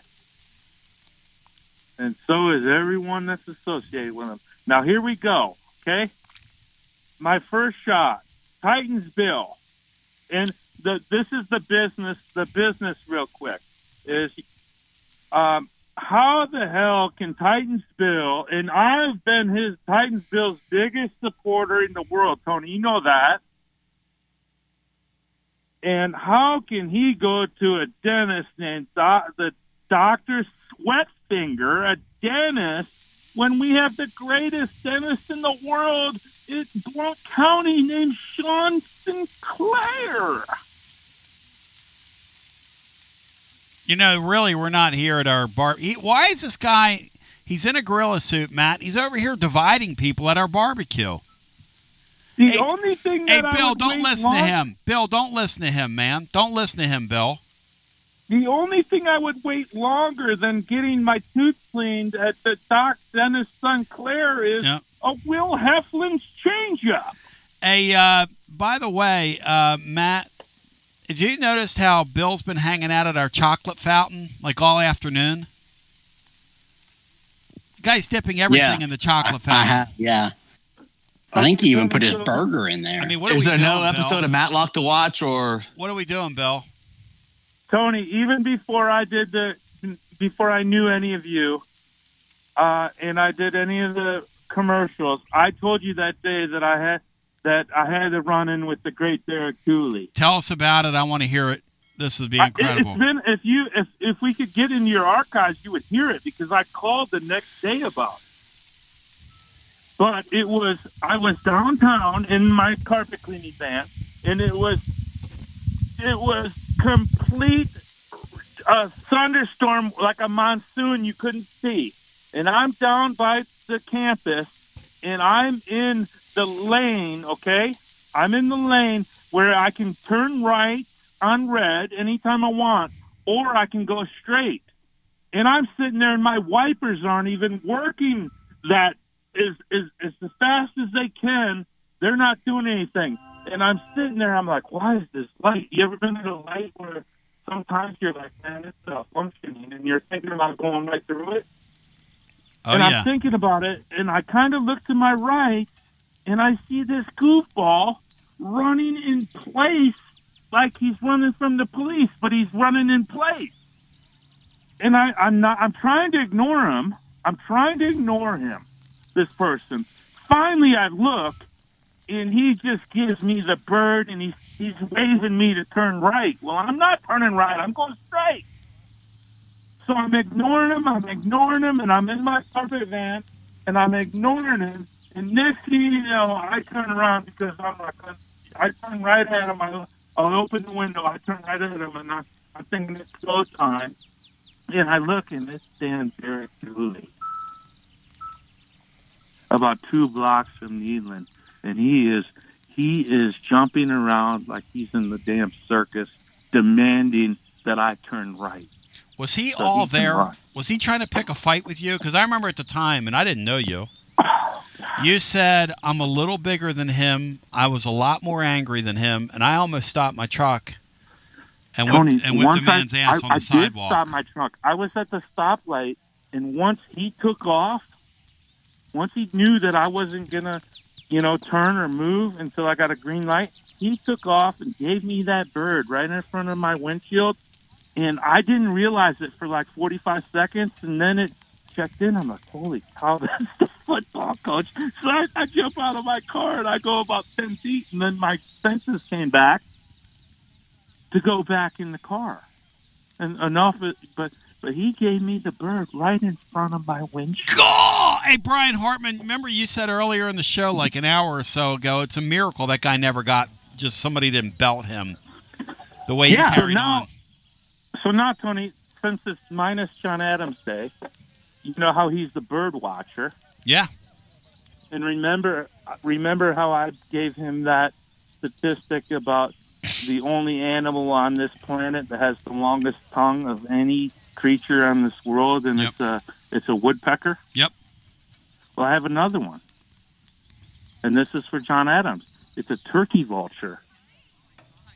It's a turkey vulture. And the way the turkey vulture protects itself, okay, is projectile vomit. That's how they protect themselves. But listen, listen, people are eating. I love you, but did you hear what he just said? That's a Polly Joe call that, Hey, Polly, only get drinks out of Brian's water cooler the rest of the day. I mean, my gosh.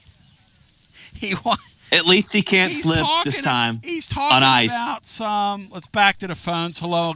Let's get our next call in. Great hearing from Polly Joe. Great story. Exactly what we're talking about. Let me tell you something. If that man would have gotten his hands on Dooley that day, he could have taken his middle finger and extracted him from his body pretty easily. And I'm not kidding. As we go back to our phones on a day, it is the 3rd of July. We're declaring our independence, sharing stories of past coaches, past glory, Independence Day, independence from the morons, because now we've got folks large and in charge that know what they're doing. And we even hear some birds in the spirit of the great John Adams, whose absence is presented by Jennifer Morris. Next move, SmokyMountains.com. We go back to our TLD Logistics phone lines. The activity has been brisk today. We're playing music tonight at Calhoun's on the River at 7 o'clock. I'd love to see you. We had some folks down there last week. We had so much fun. It was more fun than a human being should be allowed to have. As we go back to our phones, get our next call in. You're on the air. Hey, Tony, this is Lunch Break. Hey, Lukey, welcome in, buddy. To this barbecue, I propose we bring some fried alligator. Some nice barbecue. You know, Fried I've never alligator. had gator. I've never had fried alligator before, but I'm willing to try just for the sake of the bits. I think I only have a couple of Butch Jones stories. I remember the one call where y'all were talking about Barb's chip dip. It's a great eyes on the thighs, says E. Eyes on the thighs, yes. Yeah, and if the shower discipline, if somebody hadn't have said it, that was my next one. Who did the shower discipline, guys? That was a Dooleyism, right? Yeah, that was Dooley. Yeah, that was the Dooley one during a fall camp. I'm telling you, these guys run together now because they majored in minors and they minored in majors, and that will get you fired from these deals. Luke, your tracking of the Life Championship, I want everybody to go look at that today. We'll breathe life into this thing. He tracks every time the belt has changed hands. And Luke, I want you to pull up a lawn chair here and have a seat because. Oh, sure. What made you so fascinated with it, and when did you begin to track it? So, I think Dad might have mentioned, it'd be pretty funny if you tracked that thing like a wrestling or a boxing belt. I'm like, you know what? Let's. I started looking at it, I believe, postseason, fall of 21. There was a type up that I did that you did put in the blog. That thing was it was very unrevised, unedited, plenty of typos. This time I got that fixed up. But what compels me to keep doing it is in kayfabe, if you will. The bit is that we have to return the Life Championship back to Knoxville so that we may destroy it where it was once forged. But in reality, it's pretty fun. It's great. You know, it's something that livens up. It adds another air of interest in college football, honestly. Because I got to ask the caller, Florida. It makes you watch. Yeah. Florida, close your ears. Hey, when's the first time it's up for grabs? It does. I'm going to follow it from now on. That's why I put it up there today. I encourage people to go to tclub.team. Look at the write-up that this guy has put up on this thing. It's laugh out loud funny, first of all. And he spent a hell of a lot of time on it. And the truth is that this guy spoke something into existence and went out on the field like 2 days later and gave it away to Vanderbilt, who you knew was going to lose it right away. It's pottery. It's pottery. I think Butch Jones would say it's pottery instead of poetry. It adds a interest to games that you don't think you'd watch. For example, in 2022, BYU and Baylor played each other, and that would have been week 2, and Baylor was like 9th in the nation. Now, I also called on that night because we had just beaten Pitt, and I'm all win's a win, and it was Dad's birthday, and it was great. but BYU was favored by like 2.5 in that game. It was in Provo, and they won. And they also won the Life Championship. So, sure, you might have looked at that game and said, sure, I'll watch that. It was a late-night deal. But it'd also make you watch some stinkers like UCLA versus Oregon, because it's kind of close in the third quarter, and then Oregon just pulls away and blows them out. But it makes you watch these. It's a conduit to make people watch different games, and to get out of the comfort zone of the SEC and turning on, get over it. Brian, you're tracking that. In college football. Brian, you're responsible for tracking that for us this fall on Garza Law fifth quarter fan reaction. I want to know when it's up for grabs, because Florida's going to lose it when, guys. How long till Florida? And Florida, close your ears. How long till Florida surrenders a life? When is it? Let me pull up their pull schedule. It up. Pull up that schedule. Be the Miami game. Yeah, they play at Miami. They play at Miami early in the season. So, yeah, they've got LSU, Miami, Texas, Oh, Texas A&M. They're going to lose it real early. Like, what's their first losable game this year? Close your ears, Florida. Probably Miami. Oh, wow, they play at LSU week 3. See ya. And then Miami the next week. Back-to-back road game. Wow. So this thing could really kick around this year. And the most times it's ever changed hands in 1 year is? I believe that is 2017. 2017. 6 times, right? 6 times in 1 year? 8 times in 1 year. Yeah, he spoke it into existence, and I mean, it went around like a hot potato. The most that it's changed consecutively was 2020, and it went 6 weeks back to back to back from about week 1 until Halloween, when Auburn, and the last time it changed that season was Auburn giving it to Alabama, which is to say that, yes, we had a chance to beat Auburn in 2020, and we did not. Thank you to Skullcan Pruitt. Let your skull shine. Right.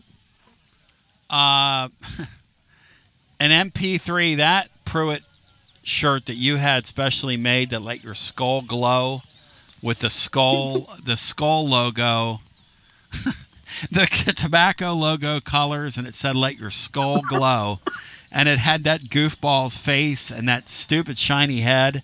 Not that there's anything against shiny heads. Shiny heads are the most beautiful thing maybe in this whole wide world at this point.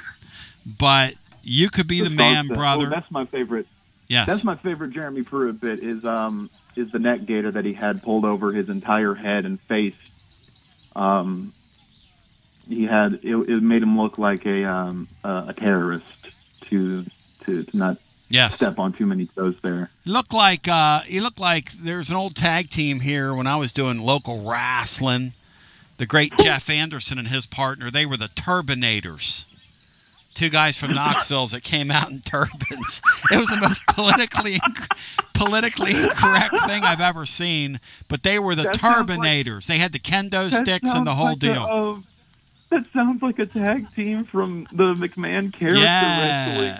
The garbage with Repo Man. Yes, the Turbinators, and Jeff Anderson was very good at it. He would get up there, and I'd be interviewing him, trying to keep a straight face. He'd go, bale, bale, bale, bale, bale, bale, bale, bale, and then he'd go to work at like Jeff was working at the time at KUB. Shout out Wild Man Jeff Anderson. And much love to you, Luke. Appreciate your work. Go over there and see Uncle Bino. He's going to show you how to apply your Mando. You got a certain kind of stench about you. And Bino, I'm really glad you brought the family pack of that today. The family packet of Mando. Let's go back to the phones. I mean, we had to spend a little extra time, right, with the guy that has tracked this championship and kind of gave me the idea for today's show, Matt. We had to let him pull up a lawn chair, didn't we? You're not mad at me for that, are you? Oh no, you showcased him on the blog, and no, he had to be. It would have been a mistake not to have him on the show today. Took a great shot at Alabama. Took an absolutely brutal shot at Alabama in the middle of that thing that we left in there. Because some things are true. Some things in life, unfortunately, are what you call inconvenient truths. We continue with more. It is your July 3rd. our own little independent celebration as we declare independence from these morons. Guests appear on the TLD Logistics Hotline. Online at tldlogistics.com. It's a huge week of celebrations with your Knoxville Smokies. Looking for the best 4th of July fireworks in town? Well, look no more. Join your Smokies on Friday and Saturday for the best and brightest fireworks show in East Tennessee. Let's celebrate America's birthday with America's favorite pastime. But we aren't finished there. Sunday is our day game of the week, the perfect way to close out the holiday weekend. Let the celebrations begin. We'll see you this weekend.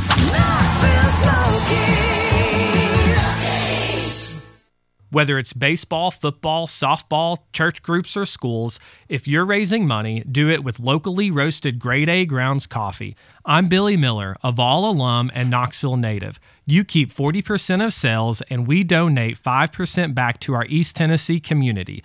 Get started today by visiting our website at gradeagrounds.com. Since 2001, High Branch Plumbing, Heating, and Cooling has been the trusted and preferred name for over 70,000 Knoxville locals. Looking for expert plumbing services and HVAC services, including repairs, replacements, or maintenance. Voted Best Plumber in Knoxville and one of Knoxville's best HVAC companies 7 years in a row. High Branch is a fully licensed mechanical contractor and committed to excellence and craftsmanship, so you can trust our certified experts to go above and beyond to meet your plumbing and HVAC needs, no matter what problem arises. We also make it easy with transparent pricing, free on-site estimates for replacements, and free second opinions on repairs. And if budgets are tight, we offer flexible payment plans including 0% financing when credit approved. Be sure to ask about our 10-plus year warranties that are 2 times longer than industry standards, so you don't spend a cent on unexpected costs in the future. So call High Branch at 865-264-8090 or look online at piebranch.com to schedule your appointment today. And as always, same-day service guaranteed, or the visit is free.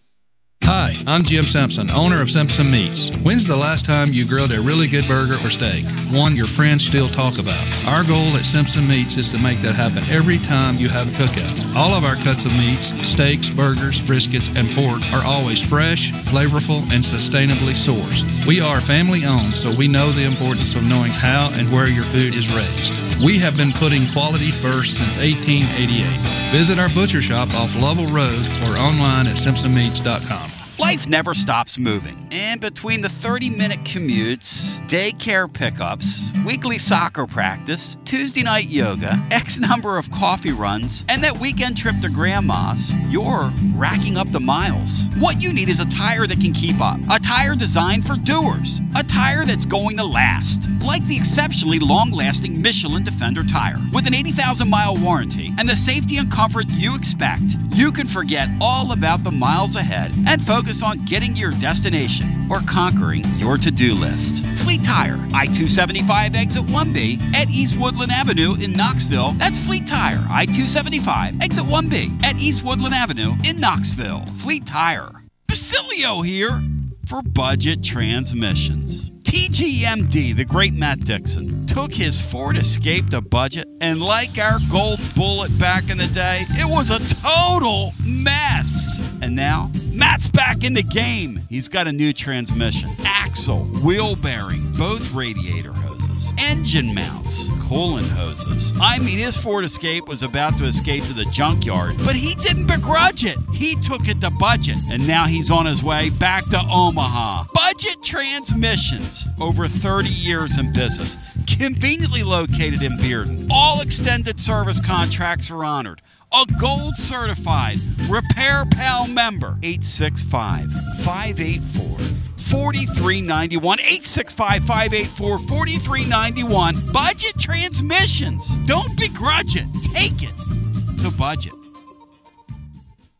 Hey there, Basilio family. Jennifer Morse here with Keller Williams Realty. The countdown to fall football is on. Is your fall plan missing the perfect home to watch the Vols make another playoff run? If a new view is on your game day checklist, I'm ready to help you find it. Don't wait until kickoff. Give me a call today at 865-694-5904 or visit my website at nextmovesmokymountains.com. That's nextmovesmokymountains.com, and go Vols. Tony B here with the great Zakai Ziegler. For Hey, whoa. Tony, I got this. Hey, Tennessee, it's Easy here. Next time you have an electric issue at your home or business, call my friends at Advent Electric. With offices in Knoxville and Nashville, it's Mama's Easy approved. You heard it from the most electrifying player in the league. Call the service professionals at Advent Electric, 865-588-0631. Online, adventelectric.com. Tell them ZZ sent you. T to the B back with you as we welcome you back. We are cruising on a Thursday afternoon with no John Adams. I want to wish you and yours a very safe and happy July 4th. I want to encourage you, get out and see the Smokies this weekend. Friday and Saturday, they got live fireworks promotions through the weekend, including tonight. But it's great weather for it. If you're out and about tonight as well, we'll be in the downtown area, down at Calhoun's on the river, making it happen with you. It's going to be fantastic and phenomenal. And, you know, one of the things that we have in our country, we think about this time of the year, are some of the great freedoms that we have. And we're such a complicated, nutty group of people, and somehow it works, this grand experiment. You know, we get in the ring and we fight politically, and yet when it's time to come together, we come together, and we have a way of loving and hating on each other and celebrating these sports and all this craziness that we're talking about here. But, you know, to go and just go place a bet and go have a fun, just the ability to go do that, you know, I don't take that for granted. And my friends at VIP Play, they're kind of new on the scene, but what's getting ready to happen in the fall? Well, I'm gonna have Killer Kowalski on here next week because I'm gonna get I'm getting lines on every Tennessee game for you next week, and I'm also gonna do this. I want to talk to him about this fake tournament that we put together between the Big Ten and the Southeastern Conference, which appeared on a couple blogs back. If you want to go back into our archives and check it out over at tclub.team earlier in the week. But the folks at VIP Play are there for you. In fact, if you're at your sports book and you're sitting there this weekend and you want to bet on something and you can't find that bet, you reach out to my man Killer Kowalski and say, hey, I want a line on this. And you can get a bet placed. That's what they do at VIP Play. I mean, they're going to go above and beyond to make sure that your gambling experience is as fun as it can be. And that's kind of what we're doing. So go claim the VIP Play welcome bonus today. You bet $5 or more, you get $100 in bonus bets instantly. Use the promo code TNTony when you do it. Again, the promo code is TNTony when you do it. And remember, 25% Major League Baseball parlay profit boost. You've got Wimbledon going on. You've got another major in golf right around the corner. You've got NBA Summer League stuff right now with some Tennessee players in the Summer League. And it's going to be a lot of fun. I'm looking for my Sixers to make a Summer League run because that's all we have is a summer. Maybe that Champions Trophy, that fake, what do they call that thing, Bri, they're doing in the middle of the year? It looks like something Butch Jones would have developed. What do they call, where they play on the red floors, Bri? You can't even watch it. Or something. What do they call it? The in-season tournament. It is. With all these funky colored courts. It is the worst. You can't even watch it. It looks like it's being played on the carpet at Washington. What's that little school in Washington called, guys, that plays on Eastern red carpet? Washington. They have a red field. Yeah. Look, I'm not the biggest drug guy in the world, but if I ever became like a druggie, one of the first things I would do besides go and see some jam bandy thing and, you know, try to trip would be to turn on Eastern Washington and get a head full. No offense. I mean, who does that? Playing on a red field? Very Butch Jones. At any rate, I digress, because if you have a gambling problem, 800-889-9789, 21 and over in the state of Tennessee to place a bet. And I'm telling you, those folks at VIP Play got it going on. Let's go back to our phones. We get back in our grilling mode here.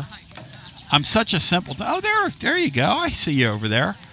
I'm such a simpleton that we even had, during the Simpsons meat spot, I even played the grilling noises in the background and for a few other ones there because Well, I got to amuse myself, and we are going to do some TLD Logistics Overdrive Overtime, which I told Laura I wouldn't do that. She didn't want me doing today's show. She's like, you've been kind of run down and dragging this thing around. You've been dragging around, and you don't need to be doing, and, I see you over there. I see. Hey, W. Lynn's here. Look at him, Matt. Look at how does W. Lynn wear that coonskin cap, Matt, out in the heat? How's he pull that off? I think he's just used to it because I think he sleeps in the thing. Back to our phone. He had to lug two flags. The USA flag and the Tennessee flag. Look at that, W. Lynn. Keep that flag away from the fire, Joe. And by the way, W. Lynn, that is, and Joe's over there, Polly Joe's over there in the gorilla suit, which it's got to be 1,000,000 degrees. He's got to feel like one of those mascots in baseball. I hear they pack those people with ice packs in the summer. Hello and welcome into our next call. We are declaring our independence from the Dooley, Jones, and Pruitt-Fulmer eras, or shall I say errors. Hello and welcome in. You're on the air. Tony, it's Sergio. Sergio, welcome in. Hey, Tony, I told this story a few years ago when you had a storytelling day, yep. but I like to recount it because it was one of the great prophecies of my lifetime. When Butch was hired, it was, in December, just before Christmas that year, and my daughter was working when she was off from college for Christmas break. She was working at a reputable jewelry store over on Bearden Hill. And, of course, I had to go in there to make amends with Mrs. Sergio at Christmas. So I'm picking out jewelry, I'm sorry jewelry. And she was helping me, and she goes, Dad, over in the corner's the new football coach. And I turned around, nobody's talking to him. I really looked at him, didn't recognize him, to be honest, at first. So she goes, let's go talk to him and welcome him to Knoxville. So we did. And he's standing over Tony next to the Rolex watch case. And, I asked him, I said, will you doing some Christmas shopping for the missus? And he goes, no, I collect Rolex watches. I love it. I love it. And my daughter looked at me with one of those, WTF looks. And she's quick and she's big orange. Yep. She's woolly. Yep. She goes, well, Coach, I hope you get to collect a lot of rings too. And he looked at her like she had a horn growing out of her forehead because he didn't get it. And so her boss came in, took him into his office, and I go home. She comes home from work that day, and she goes, well, my boss came out after his meeting with the coach and said, we may have made a huge mistake. And that was one of the most prophetic statements, that came to pass that made me sad. But yeah, Coach Jones was not building relationships with prospects or recruits or players, but he spent his first week in town building relationships with his jewelry dealer. One of the great. I don't even know if I remember hearing that story, but Sergio, thank you, and I appreciate Tony, you. Yeah. One more quick thing, and this is for next week. Yep. And I hope Matt Dixon will back me up on this, but I really think you should apologize to Dean Curley on air because one of the great errors of this baseball season was letting the Cattlemen have a conversation with John Adams last week. So. Thank you. Prayerfully consider that. Thank you. Cattleman got like 4 or 5 words in because he came on with a normal voice, and it really tripped my brain. It took me a second to... And the funny thing was, he didn't do his breathing thing beforehand.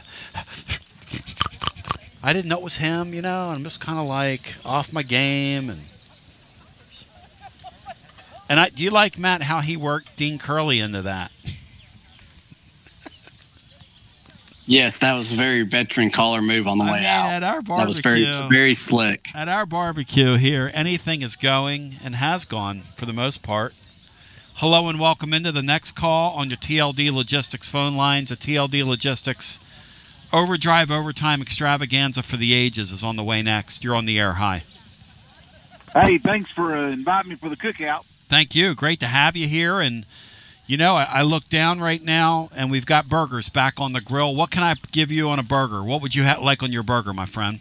Oh, it's 4th of July. You got to have hot dogs on 4th of July. All right. What would you like on a hot dog? What are we putting on a hot dog?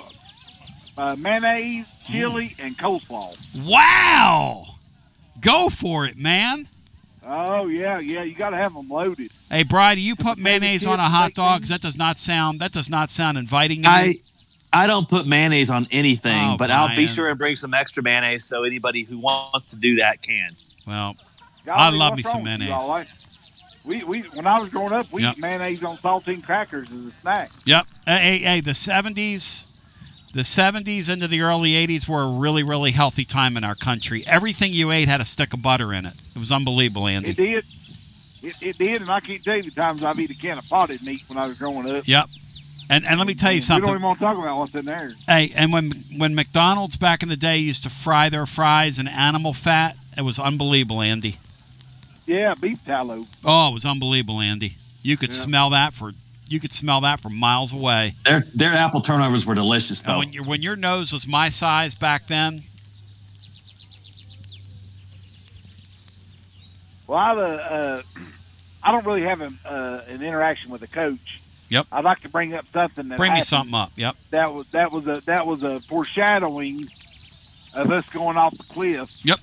Was when the 3 players carjacked the guy on the strip with their Tennessee athletic gear on. Oh God. I think New Keith Richardson. New Keith Richardson was one of them, and it got on video. And what did they steal from the guy? It's ironic, right? Because one of them, he took his hamburger. Yeah, he said, all I got's a double cheese. I don't have any money, so I've got a double cheeseburger. And they took his cheeseburger and ate it. It was on camera. Back then, we had Pilot as a sponsor back then, and they took me in and showed me that video. And he literally took a hamburger out of the guy's mouth, like took it out of his hands and ate it. Like that old bit we used to tell Roger that they did when they One of those Jones. kids ended up at Hawaii, like transferring to and playing football at Hawaii for his punishment. One of our great bits is when I used to tell the late, great Roger Davis that before they fired Butch Jones, they took Roger Davis's, they took Butch Jones's, what was it, hamburger steak or cheese steak out of his mouth, and Roger goes, oh, that's terrible. That's terrible. Was meatball sub. Or meatball sub. Thank you. You're a listener. I like, a meatball sub. And Roger was so tore up. I said, Roger, that extra cheese on it, extra sauce, it was loaded. And he goes, and then we talked about how they laid him outside the bus and kicked him in his ribs a few times after they took his sandwich from him. It was, I don't know why people listen to this, but I guess it provides relief for some people. I don't know. Joy, maybe. I don't know. I tell you, Tony, I've listened to you since in the 90s. Oh, boy. And you can still still converse. The redneck brawl that's coming to Johnson City. That's my hometown. Yes. Can we get Andy in there? Do you have connections? Can we get Andy in there? Brawl. And the main event needs to be Titansville versus Flying Brian Hartman. All that beef they've had for years has come to a head, and it needs to be dealt with. My money's on Hartman in that, but especially if it comes to like outsmarting your opponent. But I appreciate you going over there and visit with Uncle Bino. I can smell that beef tallow on you from a mile away. 865-200-5402. And ladies and gentlemen, that's Titans Bill calling my cell phone. Matt, do you like it? Getting on the air? He's probably asking for directions. Watch us. Hey, Bill, what time is it? Yeah, what time is it, Bill? I'm still on the air, you clown. You're out of here. Why is he calling my phone? What are we doing here, Bill? To the radio listener, I love you. Why are you still here? To the rest of us, why are you still here? We're going to continue our conversation. And that did just happen because why not? We're at a barbecue here. And if I was at a barbecue, I'd hang up on Bill anyway. WJBE 1040 AM, 99.7 FM. Translator W259AB. Powell, Knoxville. Matt, could you make that up that dude just called my cell phone while I'm running sound effects off of? No, not at all. And are you glad I took his call It's there? TLD Logistics Overdrive. Yeah. Overtime. Yes, I'm glad you Presented by hung up on TLD it. Logistics. Online at tldlogistics.com. What does Titans Bill, and this is so funny, you brought up, Paulie Joe. And now let's go to the guys with today's edition of TLD Logistics Overdrive Overtime. And here we are, TLD Logistics Overdrive Overtime. You had no idea, right, that Bill was on hold? I mean, earlier that Paulie Joe. Yeah, Paulie Joe. No. And no, our Brian previous runs the caller board. I had don't know. our previous caller had no idea that Bill was trying to call my cell phone. Bill literally called my cell phone because he called my first one. People that are watching us on video, that's how I do the first. He called my first one, and then he called my backup. So Bill's really, Bill's really trying to get in the mix and in the hunt here. Hey, Bill. Hey, Bill. What do I do every day? What do I do every day, Bill? He must have thought you were a woman over 80. You think he was trying to call Shirley Jones? Let's go back to our He heard phone. all this talk about Butch Jones and thought maybe Shirley Jones is somewhere coming too. Well played, Maybe Bri. that's Butch's mother. Well played, Bri. Hello and welcome into our next call. We've been barbecuing all day. I'm standing by this grill, and I'm starting to get kind of dopey from it. I look like Justin Denny out there on the porch. You talk about a guy that looks dopey. I look over during those baseball games when I've been on the porch, and that Denny guy, what do you call those flat grills that people have now, guys? What do you call those things, those fancy flat grills? Are they Blackstones? Blackstone. He keeps one up there. I mean, one day I'm up there on the porch. It's like 1,000,000 degrees. He's standing over that thing for like 6 innings. I look at him. He looks like he just ran the Boston Marathon. I'm like, Denny, is this fun for you? You punk, you clown. Hello and welcome into he's a great host, though. Hello and welcome into our next call. You're on the air. Hey, Tony, Jordan in Athens. How you doing, friend? Hey, Jordan in Athens. Welcome into our 3rd of July barbecue. Glad. Pull up a chair and let me grab you a beer here, my friend. Welcome in. Well, hey, that sounds great. I'd love a cold beer, and I thought I'd bring something kind of cool and sweet to the barbecue. I thought I'd bring some good old nanner pudding for the crew. Nice. Thank you, my friend. I'm in. Yeah. Wanted to share a few Dooley stories. All right. I was listening earlier, and I jotted these down so I wouldn't forget them. But a few years ago, you're talking about his crazy mom, Babs. I think you answered the question earlier, is this guy a little crazy? Of course, the answer is yes. And I think if you see his mom, you understand why. But she was kind of the headline speaker at the United Way Knoxville kickoff breakfast during that era. And I can vividly remember she was up there speaking. I think she'd had a knee surgery or something, was hobbling around on a cane. And then in the middle of her speech, like the loudspeaker started playing, I Just Called to Say I Love You by Stevie Wonder. And she just came out in the crowd and started screaming at people to get up and dance around to Stevie Wonder at like 7 o'clock in the morning. Complete lunatic of a lady. The other story was someone that I know worked over there during that time, kind of in a gopher role, and said that Dooley would lay out these explicit instructions for his lunch. And the example that was provided was go to Gibbs Hall to the cafeteria, make a salad, and the salad instructions had numbers of items. Like 12 croutons, and you don't put 11, you don't put 13. If you put too many or too few croutons, this guy would count them and berate whoever brought this salad to them. And the final story was a lady I worked with back at that time, and this would have been right after the terrible Kentucky loss up there with the Matt Rourke wide receiver playing quarterback deal, and he just went dark for weeks there. No one heard from him, saw him, anything. Lady I worked with right before Christmas was standing in line at Ham and Goodies and looked around, and he was just standing there in line for a ham before Christmas, just looking shell shocked, and that was like the first time anyone had seen or heard of him. But just a few Dooley stories there, and hope you all have a happy and safe Independence Day weekend, and appreciate the time, Tony. God bless America, my brother. Thank you. Great talking to you. That first one was really precious, that story he told. No. Did she call him precious, or was that something that we came up with?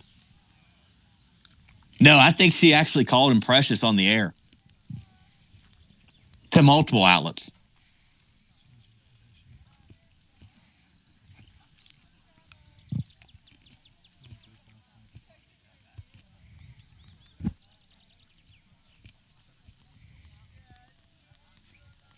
I'm eating some cherries right now, y'all. I got hungry. This prednisone stuff I'm on, man, makes you want to... And I put in my time. And the cherries actually... At a barbecue, you're eating cherries? That's something you eat for breakfast. Well, Joshy boy hadn't brought the watermelon yet. Hey, Joshy boy. I went and bought a came out the other night. I ate some cherries in the middle of the night, and I swallowed one of those seeds. You ever swallowed a seed? Not in a long time, no. A white one, yeah. The really little white ones. I looked it up to see if it was bad for you, you know.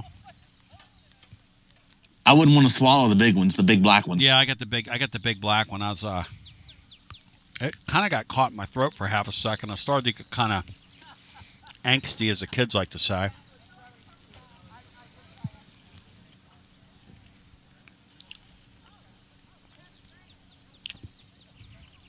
Fun stuff. Let's go back to the phones. TLD Logistics Overdrive Overtime. Hush, Benji. We're enjoying our barbecue. Let's change here. topics. Let's change topics. Hello and welcome in. We're declaring our independence on the eve of independence from the 15 years that preceded this. Nice run we're in right now. Had a good week. 7 commitments in 5 days. Quality, competent football coach we're all rooting for. Hope it works out. Hello and welcome in. You're on the air. Hey, happy Independence Day weekend, Tone. Thank you. Great to talk to you. Hey, I got a couple little quick stories. But first, hey, all I think about Independence Day is Vietnam or somewhere, some war where you got some 18, 19-year-old kid being told by his sergeant, hey, we've got to rush this bunker or whatever. Hey, we've got to go into this clearing, and there's shots coming everywhere. And that young man says, yes, sir, and goes in knowing he's probably not coming out. And that's what Independence Day is for me. Those men, those women. No doubt about it, man. A wise man once told me, and my dad used to burn this into me because he had that when he enlisted when he was 17. Basically lied about his age to get in, and he said, freedom, son, is not free. Never forget that. Amen. Hey, real quick, if you've got one of those Blackstones, throw me on an omelet real quick. That's not a bad thing, Brian. Can we do that at a barbecue? Can you make a Conzo omelet? The meat of the topic, maybe in about 11 hours or so. All right. If you want to hang out that long. Well, if you get around to it, throw me one on there. Extra ham, no mushrooms. Oh yeah. I think it's fitting for my first story. I was downtown Marcus Street, was doing some business, and I walk out of one of the buildings there, and I see this guy and a couple other guys, and you know, Conzo's pretty imposing, 6'6", 6'8", whatever he was. I'm like, that's Conzo Martin, and he's probably 25 feet from me, and I'm not a shy, bashful guy. I'm like, hey, so I said, Conzo. You know, they start to turn around. I said, go Vols. The guy looks at me and his assistants or whoever was there with him and doesn't say a word, doesn't make a sound. Honestly, I feel like I'm Ghost there, wondering where Oda Mae Brown is. Like,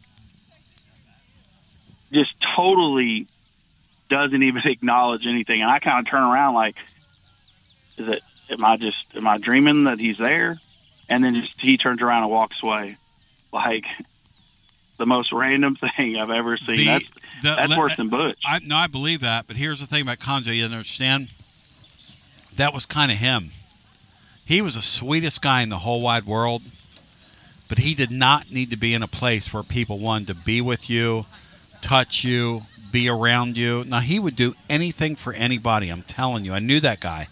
He would do anything for anybody, but he never got the ebullience of this fan base and how they want to be with you. They want to touch you. They want to talk to you. Now the guys are so walled off that it doesn't matter. Like, because Heupel's not that kind of person either. He don't want to be around among people. But back then, that was something you had to do. These days, they're doing away with coaches' call-in shows or doing away with coaches' TV shows. I mean, we're in a different era now. Yeah, I think a thumbs up or kind of a roll eyes thanks probably wasn't sufficient. But in contrast, though, I'm parking over there at Lot S9, which is the parking lot right in front of Neyland Stadium. Yep. It was for something. It wasn't football. It was like maybe preseason or something. And I'm parking, and I about hit this guy pulling into a parking spot there. It's kind of tight, if you've been in that parking lot. And this guy's driving probably like at the time it's probably an 8 or 9 year old vehicle, SUV of some sort. And I accidentally sort of tried to take a spot that really he probably should have had. And then we almost hit or whatever. And I look out and it's Coach Barnes and he's grinning, his grin. He's like, I'm like, hey Coach, hey, I'm sorry. I'm real sorry. Go ahead. He goes, no, you go on ahead, bud. You go. And he just backs out, lets me park there. And he could have given me the dually finger from Polly Joe's story, but he didn't. Who he is. Yeah, he's not. He's not better than you. You know what I'm saying? Like, people say what they want to say about Rick Barnes. So I'm telling you right now, that's who he is. He's not better than you. No way. That guy. I'm really glad it's worked out for him here because that's a great story.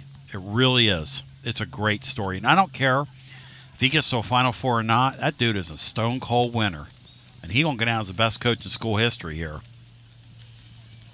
Yeah. Well, and out the door, a story we can all relate to. We got a baseball coach that argued a call and chest bumped an ump and about knocked him over.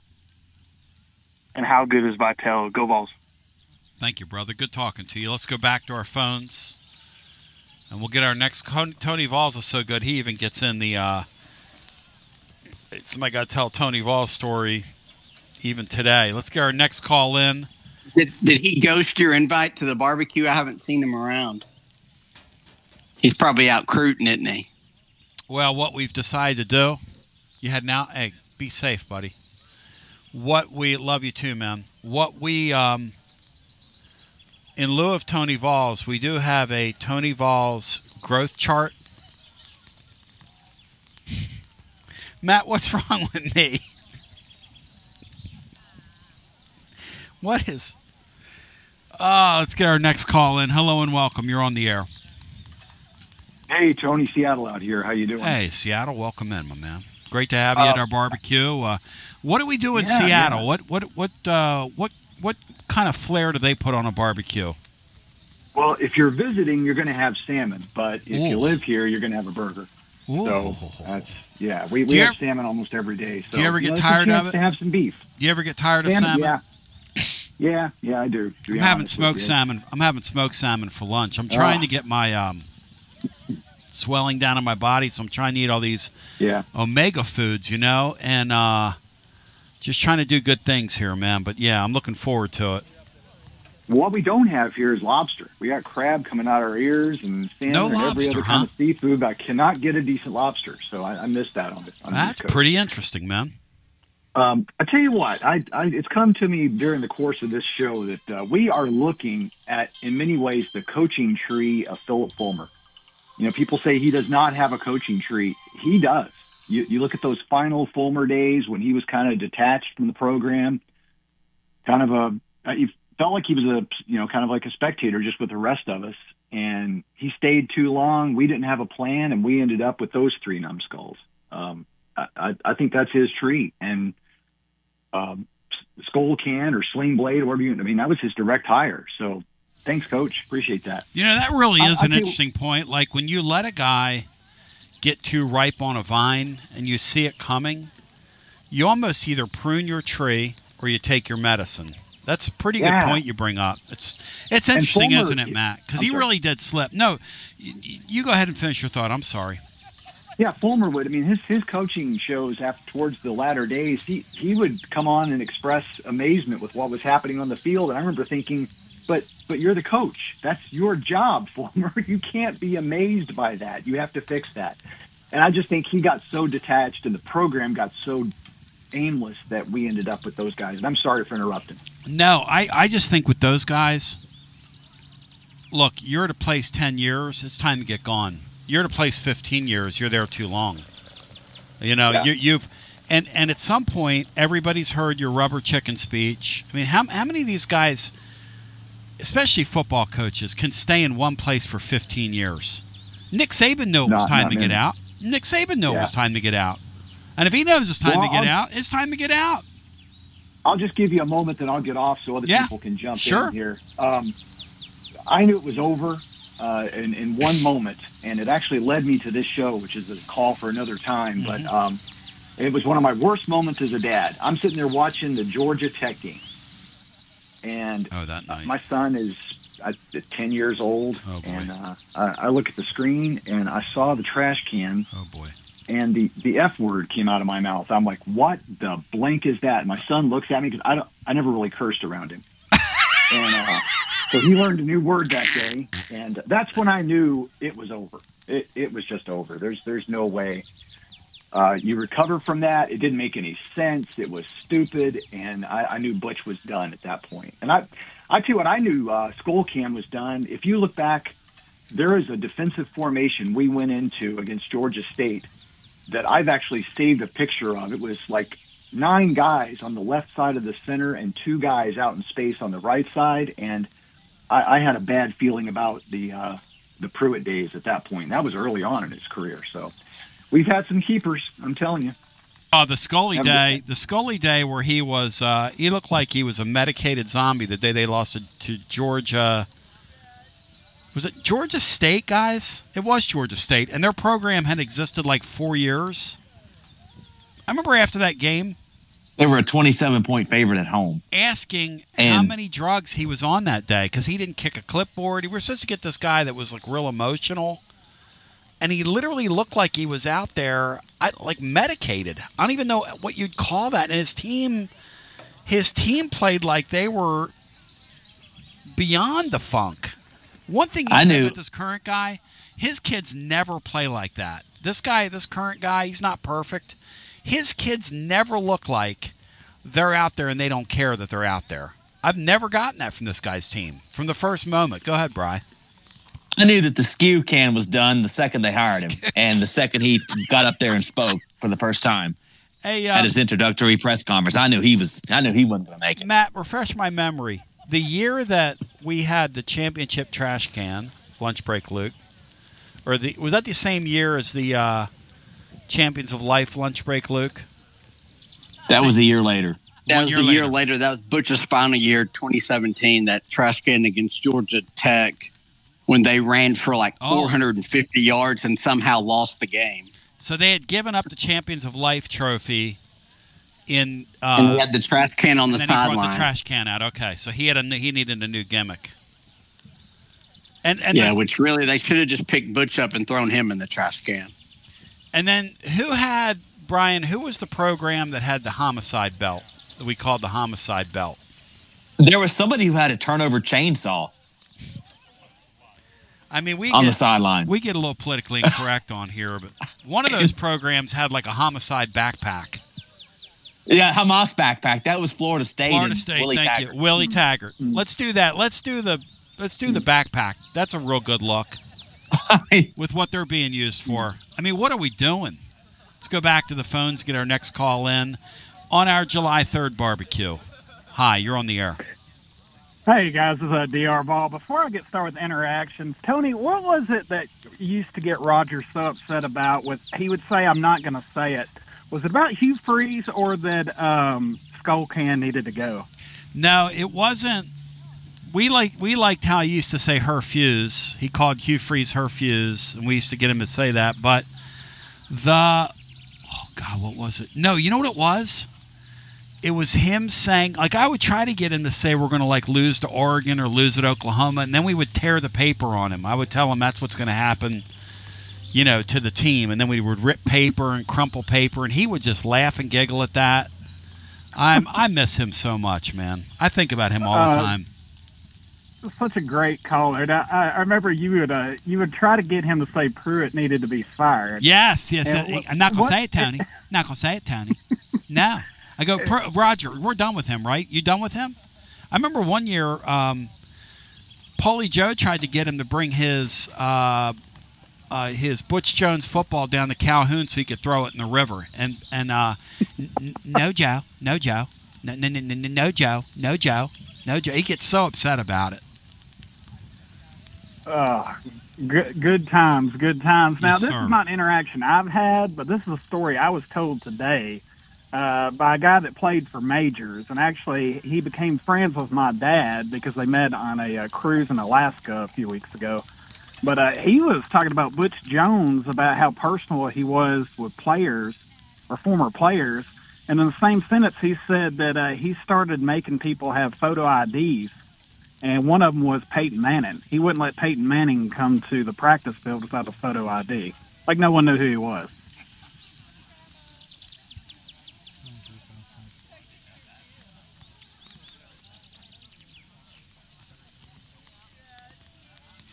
Didn't Derek Dooley do something like that when he first got the job about how they needed to call and get permission before they came to visit practice?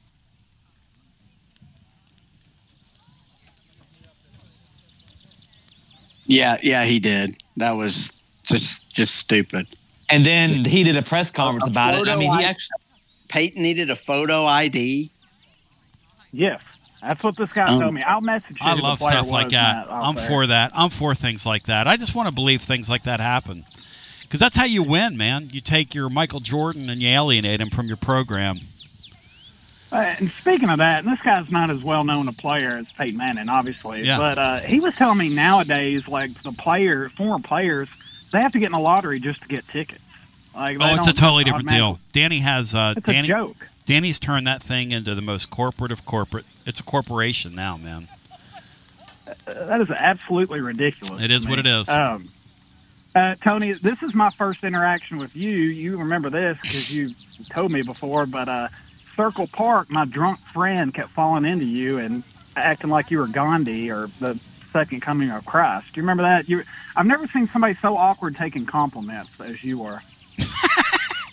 Well, I'm just, I grew up in a family where I was the youngest of 6, and our nighttime, dinner time hour was a comedy show, and you either got your lines. You didn't get many compliments, okay? You had to get your lines in, and you had to eat your food. You had to eat your food first and then get your lines in, but there weren't a lot of compliments flying around. So, but thank you, DR. You're the man. Great talking to you.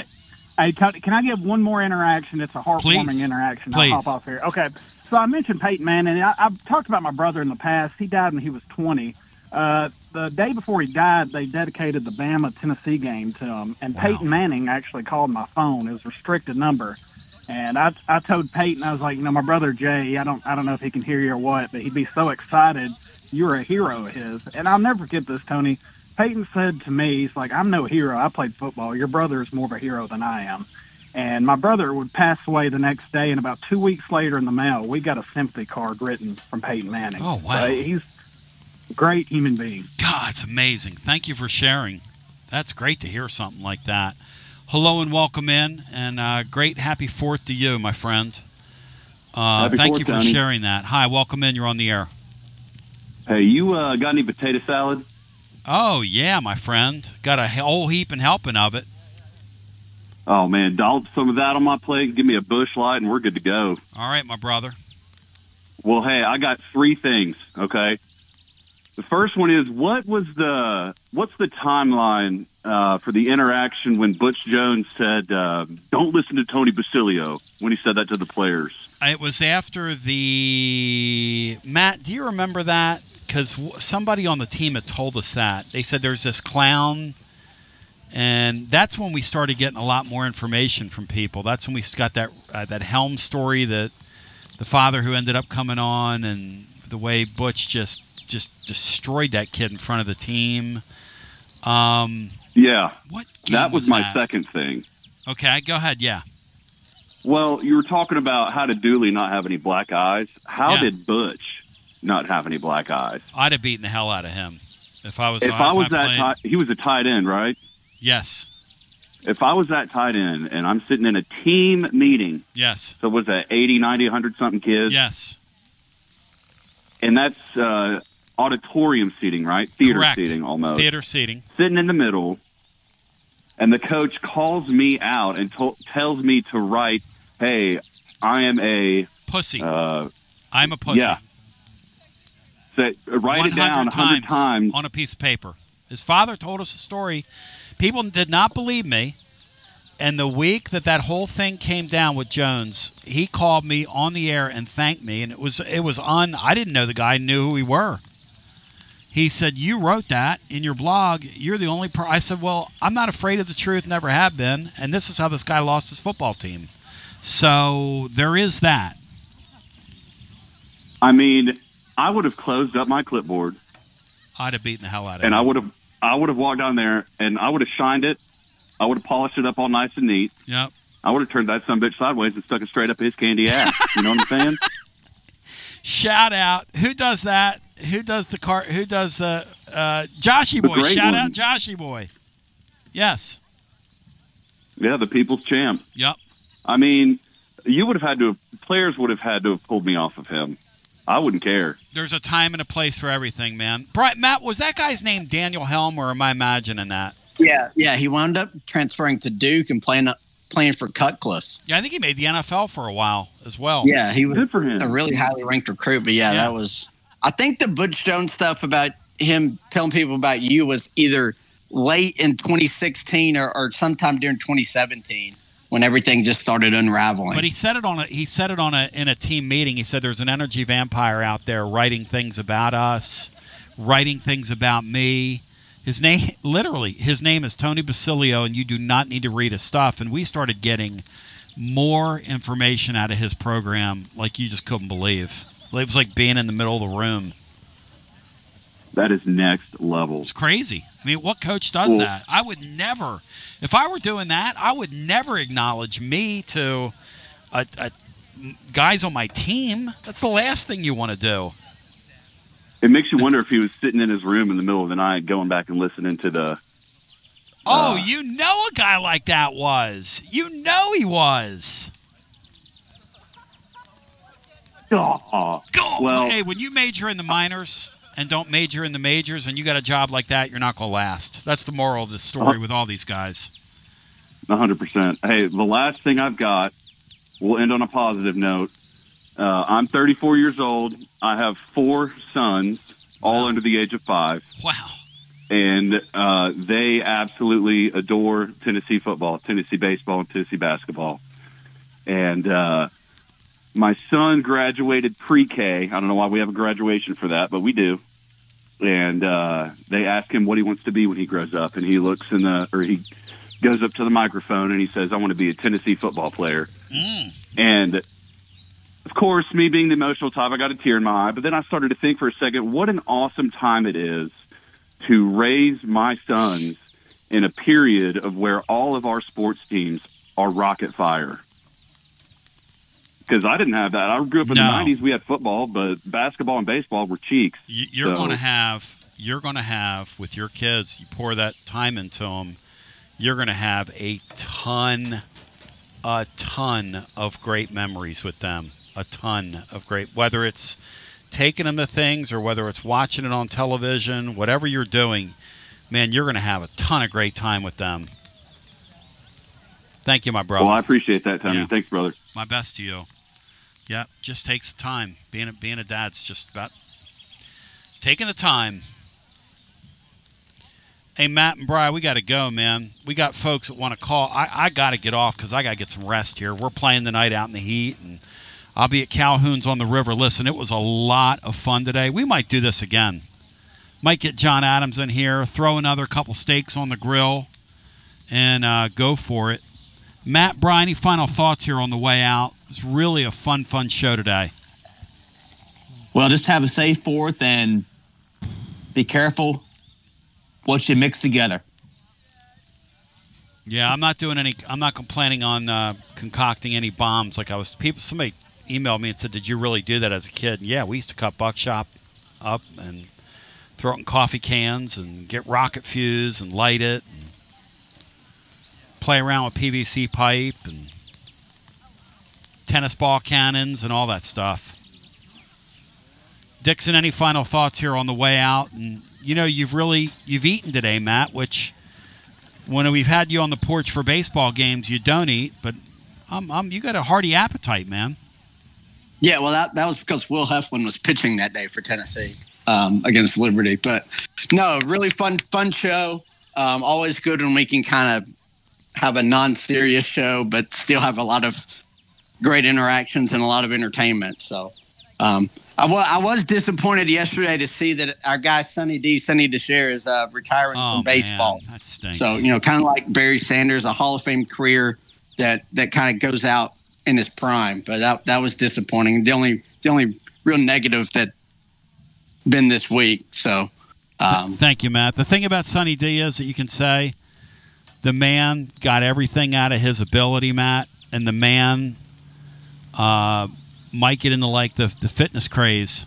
Because when you talk about how he came out there for Auburn that one time when you got there early, tell that story on the way out here to the folks gathered around the barbecue, the Sonny D story. He literally didn't stretch at all. He just laid out there kind of like trying to look like he was getting a tan. When everybody else like sat down to do leg stretches, he stood up to not give the impression that he was part of that. But being a great teammate, when everybody else started to do their jogging and their sprints, he did pick up everybody else's resistance bands to carry into the dugout. But that guy didn't stretch, didn't throw one ball, literally did nothing pregame. It was one of the great things. It immediately became my favorite non-Tennessee player that year in college baseball. And that kid at that level, Matt, his hand-eye coordination, you talk about a guy who can hit a baseball, just naturally hit a baseball. But he wasn't going to train. Sonny was not going to train. He made it to Double-A, is that right? Yeah, I think he started in Double-A. Like they immediately sent him to Double-A, and he was in Triple-A for a little bit. But yeah, he just never, obviously never could put it together in the big leagues. But yeah, he was a great character. I was glad I got to see him when him and Simo came here for the Trash Pandas a month or so ago and played the Smokies. Great all-time story, and get well, Simo. Get well, Simo. Hey, Brian, did the Braves win or lose last night? What happened in their ball game? Because I know Simo got hurt. They put a 7 spot on the board in the 6th inning and rallied to win, I think 8-3 or something like that. Oh, wow. Good for the Braves. They hit a grand slam. Olsen had one. A grand slam, that is. Yeah, I was watching the Mets game last night, and Nimmo hit a grand slam. So, Mets managed their game like it was the 7th game of the World Series last night late. Blade Tidwell got a win, got his first career win last night, right. I think. Blade Tidwell, who's been in that flex position deal that a lot of these teams are doing with a 6th starter, where they call him back up, send him back down, call him back up, send him back. That can't be any fun. Hope he pitches well enough to stick. That'd be a great story. And the Nimmo guy, our guy Gilbert's blocked, Matt, with the outfield play of the Mets right now. It's the only thing they've got. Yeah. It's the only thing the Mets have that's any good is their outfield play. Yeah, and he's had a couple of home runs this week in AAA. It might be that he gets traded for some bullpen. He's got to. Yeah, he's got to. It'd be and great that for might him. be a way to get him to the show this year. He's got to get to an organization that would value him, and somebody's going to get a hell of a player. I kind of wish the Phillies would make a deal with him and get him because we need some outfielders. I'm so tired of looking at this Brandon Marsh clown. He needs a shave and a haircut. He needs to get a shave, get a haircut, and get a damn real job. No offense to him. Guys, thank you. And by the way, Chris Burke, great job on the Major League Baseball game last night. Great to see you. That was cool. That was cool. Good for you, Berkey. Many happy returns. We love you. We remember, remember us. You're on the way to the top here. Remember the little people in your life. Happy 4th to everybody. Matt, thank you. Brian, thank you. My best to you and your families. Please be safe. And everybody involved, we love you. TLD Logistics, thank you for the support. Happy birthday, America. Greatest place. Greatest place. So blessed to be here with you. We love you. God willing, we're back on Monday. Tomorrow, Throaty's got some stuff over at tclub.team because he's a sicko. I'm not participating in the blog tomorrow. He is. Tomorrow's an off day for me. And then I'll be signing autographs Saturday night down at the FC Nashville game, Nashville FC. I'm going to go down and see my Philadelphia Union. As Matt said the other day, he said, I like it, Tony. We're going to go see some kickball. Brian was trying to drag me. Hey, Brian, did we win last night in a Gold Cup? Yes. They'll play Mexico Sunday night at 7. So Mexico beat Honduras. That's a nice little way to wrap up the holiday. I'm going to have me a soccer weekend. I'm going down with Georgie Boy Plaster on Saturday night, and then watch that game Sunday. Not a bad weekend right there. Little footy weekend in July. Till we meet again, for all those behind the scenes, thanks for the great calls. Sorry for those who couldn't get in. Hope you understand, but man's got to get his rest here. Love you. Peace. G to the B to the O. And thank goodness for Mando and Bino. Peace.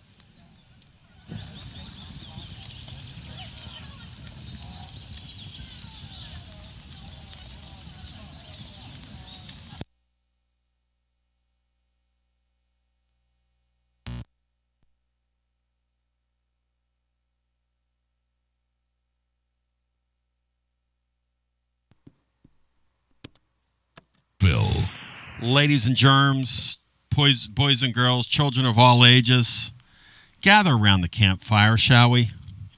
Because, well, I got my Simpsons meats on the grill. I got the birds chirping outside. We got the fireworks later on tonight down at Smokies Park. And here we are. Matt Dixon, welcome to the campfire. How you doing, my friend? Appreciate you coming to the barbecue today. Oh, I'm doing great. I brought the s'mores and some beverages. How about you, Brian Hartman? What have you brought in today? Oh, you guys, hang on. You guys are making noise here. Hang on a second. You boys are making noise. What's the noise coming off these guys? It's this thing. This is creating... That's the crackling of the fire. Huh, that's interesting. So this is causing surface noise. This is blowing my bit here. My bit is being blown. You know, my bit could be blown here. Wow, that's never happened, sweetie. It's like it's got a grounding issue. But listen to this. Listen. You know what she said? You gotta get an iPhone. Everybody's a smart butt. I'm gonna call her something else there. It's only 2025. Even Bry's riding me about not having an iPhone. All right, ladies and gentlemen, boys and girls, children of all ages. As I was saying, my name's Tony Basilio. I've got some Dos Equis over there, some other product that my friends at Cherokee have brought. Brad from Calhoun's has brought me some great fixins as well, as he's going to lay them out there for the baseball camp today over at UT. Feeding all the Tony Vitello camp counselors right on the field as we speak. Lunch break, Lou.